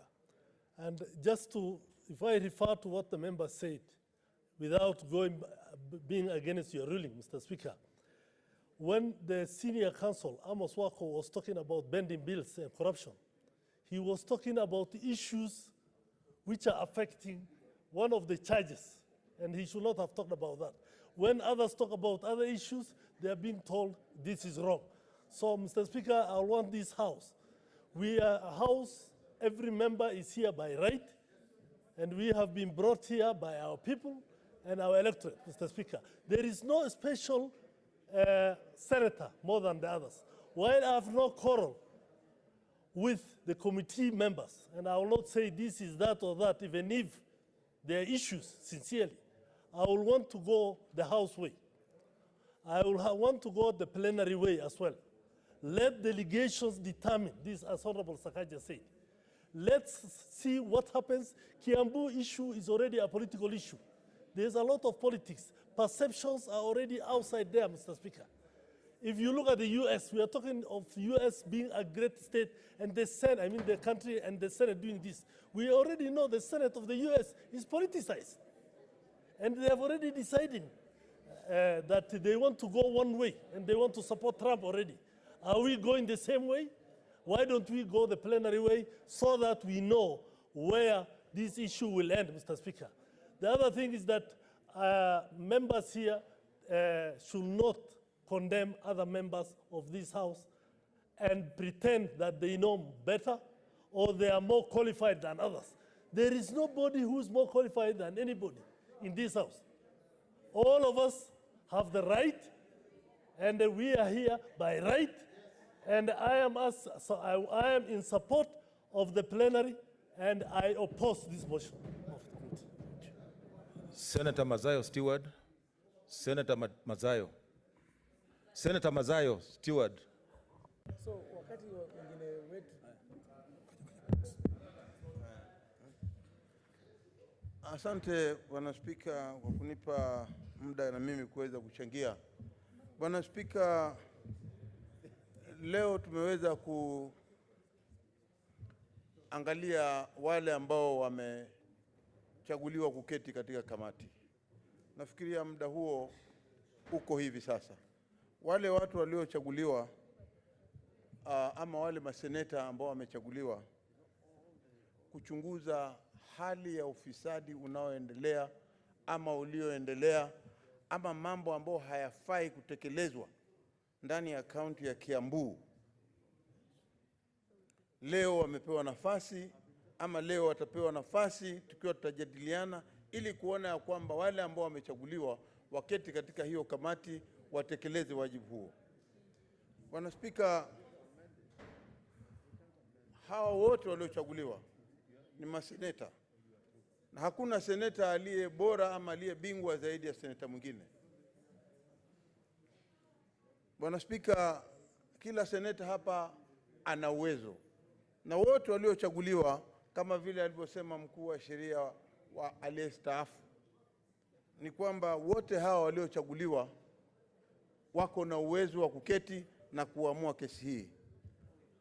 Kulinganishana na sheria zetu za hapa Senate, our standing orders, zinasema ya kwamba kila seneta ana uwezo wa kuketi ndani ya kamati yoyote atakaokuwa amechaguliwa akae. Wakenya wanaangalia vile sasa tunafanya. katika lile bunge la 12, Bwana Spika, hakukuwa na mtafaruku kama huu ya kwamba watu wataweza kupinga, hawana imani na ile kamati, na halafu wanataka bunge lote la Senate liweze kutekeleza wajibu huu. Bwana Spika, mimi nasema ya kwamba hawa maseneta waliochaguliwa wana uwezo uketi, na vile vile pia ni kwamba kulinganishana na hadhi za sheria, hakuna mtu yoyote anaweza kufanyiwa uamuzi bila kusikizwa. Kwa hiyo kunao muhimu ya kwamba hawa watu ambao tunasema kwamba tutawachagua ama tumewachagua wapewe nafasi hii, Bwana Spika, waweze kumsikiza ama kusikiza ushahidi na stakabadhi zitakazokuja mbele yao ili kuweza kuwa na uamuzi muafaka. Bwana Spika, ningependa unitetee kwa sababu ninaona sasa Order members. Itakuwa kama huyu Olekina alivyokuwa akiongea. Order. Maseneta wanapita mbele yake, wanaongea vile wanataka. Order members. Na hii haiendi namna hiyo, Bwana Spika. Take your seats. Yes. Bwana Spika, lazima heshima ndani ya Senate iweko. Kwa hiyo mimi nataka kusupport hii hoja ya kwamba tupatie nafasi wote. Sisi hatuwezi uketi hapa tukaanza kuuliza maswali na tukaanza pande hili na pande hii. Tuwapatie nafasi watu kidogo watakaokaa, watakaojadiliana, watakaouliza maswali, watakaoangalia yale makaratasi, alafu hatimaye waweze kuja hapa na kuambia plenary session yote ya Senate ya kwamba haya ndiyo tuliyoyapata katika uchunguzi wetu. Jukumu kubwa, Bwana Spika, hata wakileta hiyo ripoti hawa watu 11 ama hawa watu 6 wakisema kwamba wameua, lazima hii bunge la Senate lina haki ya kuuliza ni kwa sababu gani mmeua hii. Na kama hatukutosheka, tutawaambia sasa kaeni kando, tutachukua kamati nyingine. Kwa sababu, Bwana Spika, naona mtafaruku ambao hautatupeleka kwa njia ya kisawasawa.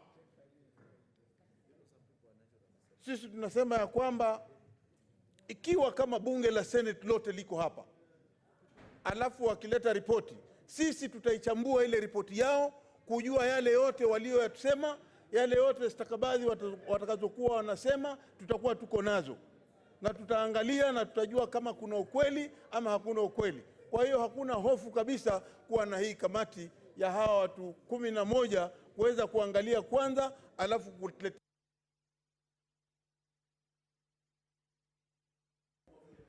Muda wako umeisha. Senator Wario Juma, College.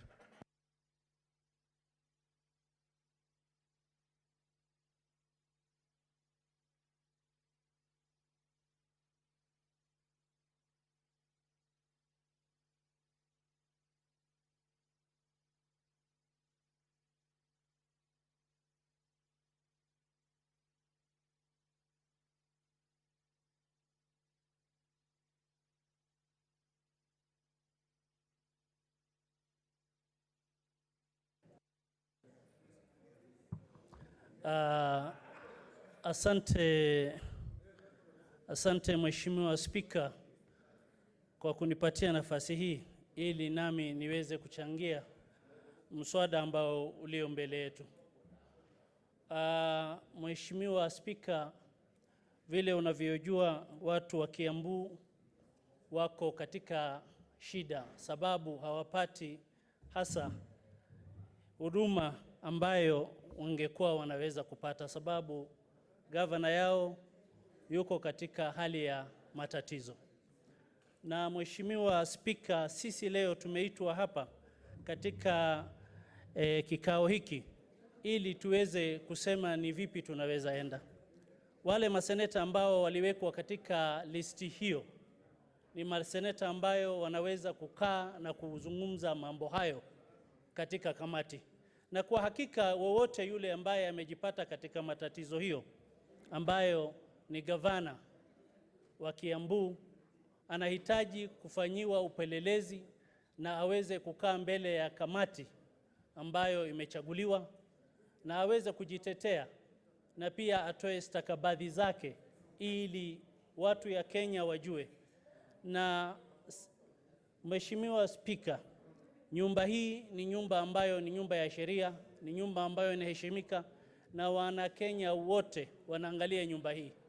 Kwa hivyo sisi kuja kwetu leo hapa, Spika, iwe ni siku ambayo ni siku muhimu ambayo watu hao waweze kupitishwa na waende wakae waongee ili tujue hali ya Kiambu itaenda namna gani, kwa sababu hatuwezi kuangalia Kiambu izame ndani ya maji.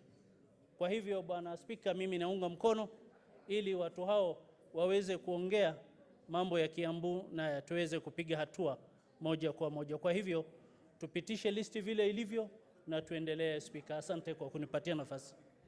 Senator Kangata. Thank you, Mr. Speaker, for affording me this opportunity to give my contribution to this very good motion.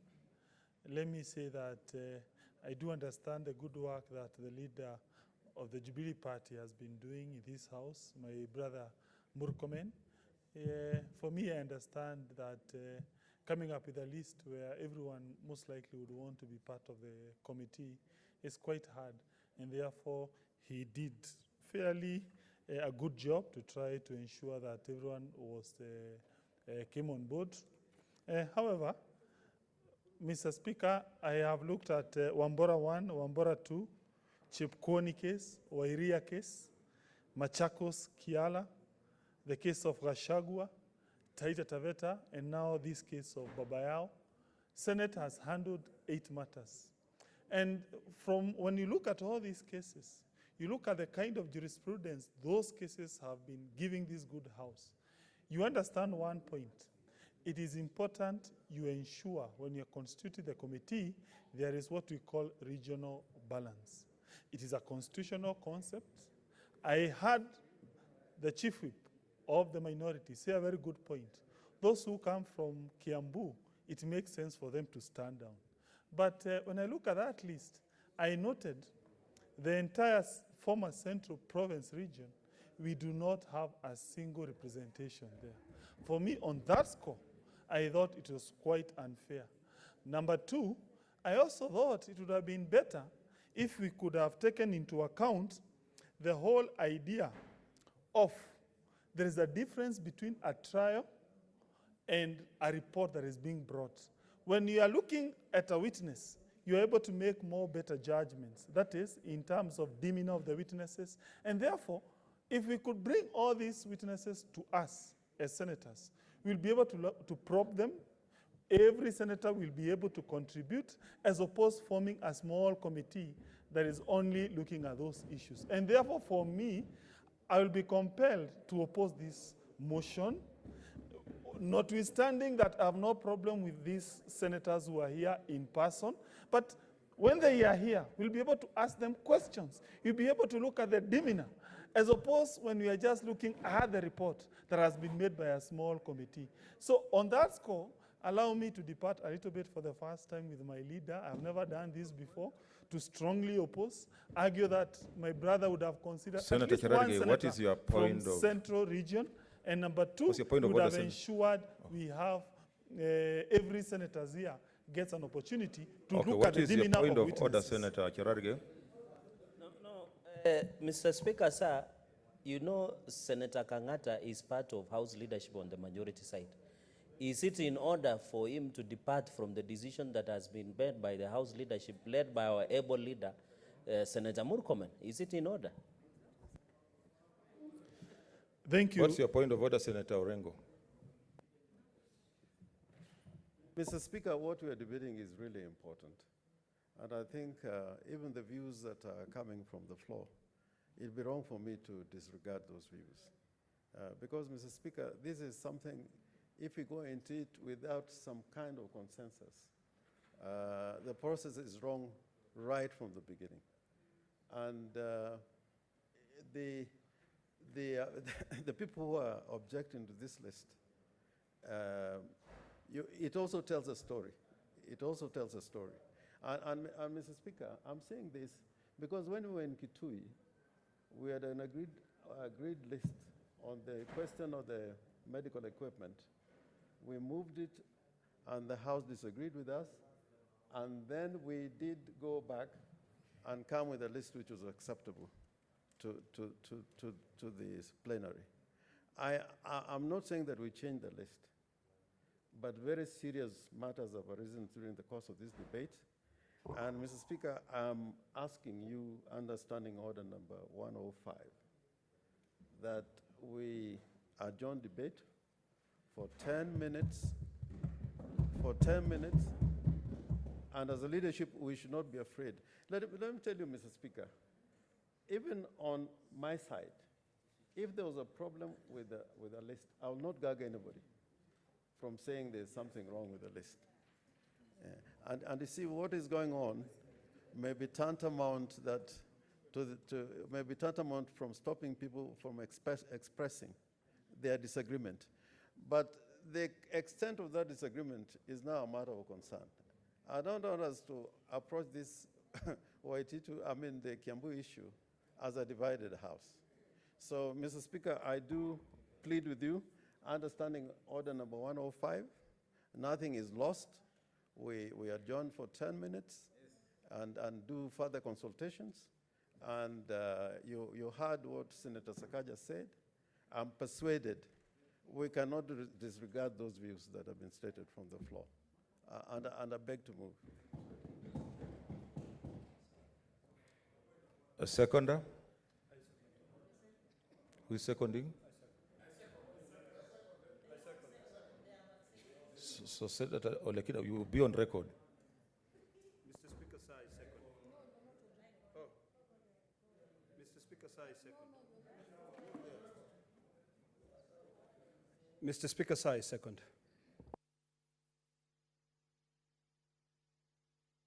Oh, okay.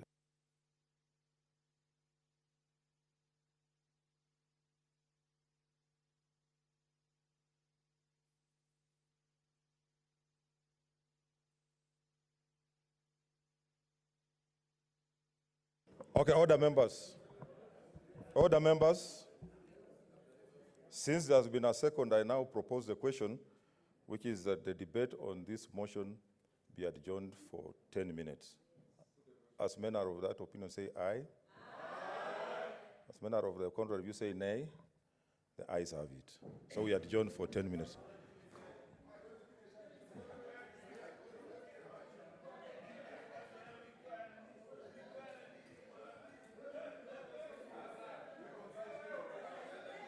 The Jubilee can put their...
Okay, order, members.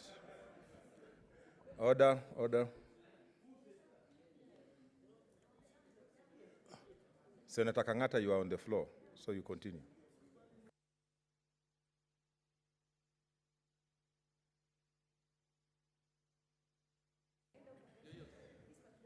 Yes, Mr. Speaker, for me, I strongly oppose this list. I think this list is not fair. Personally, as a Deputy Chief Whip, I was not consulted. I strongly believe that by virtue of my position as a Deputy Chief Whip of the Senate, I ought to have been consulted. I think it's very unfair for my views not to be taken into account. Of course, I respect the leader of the party in this House. I respect my boss, that is the Chief Whip. I respect everyone who heads Jubilee Party in here, but I strongly believe, as a Deputy Whip, at least I've been asked, okay, can you give some few names? Can you give suggestions? So to the extent— What's your point of order, Senator Wetangula?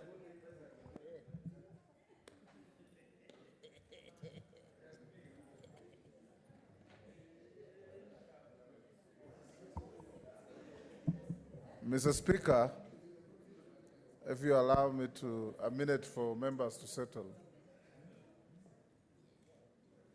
Mr. Speaker, we are watching the proceedings from the lobby, and you did accede to an application to adjourn the House for 10 minutes for consultations. And the House did adjourn. We've been out there for a few minutes, about 20 minutes. I find it difficult, Mr. Speaker, that we then come back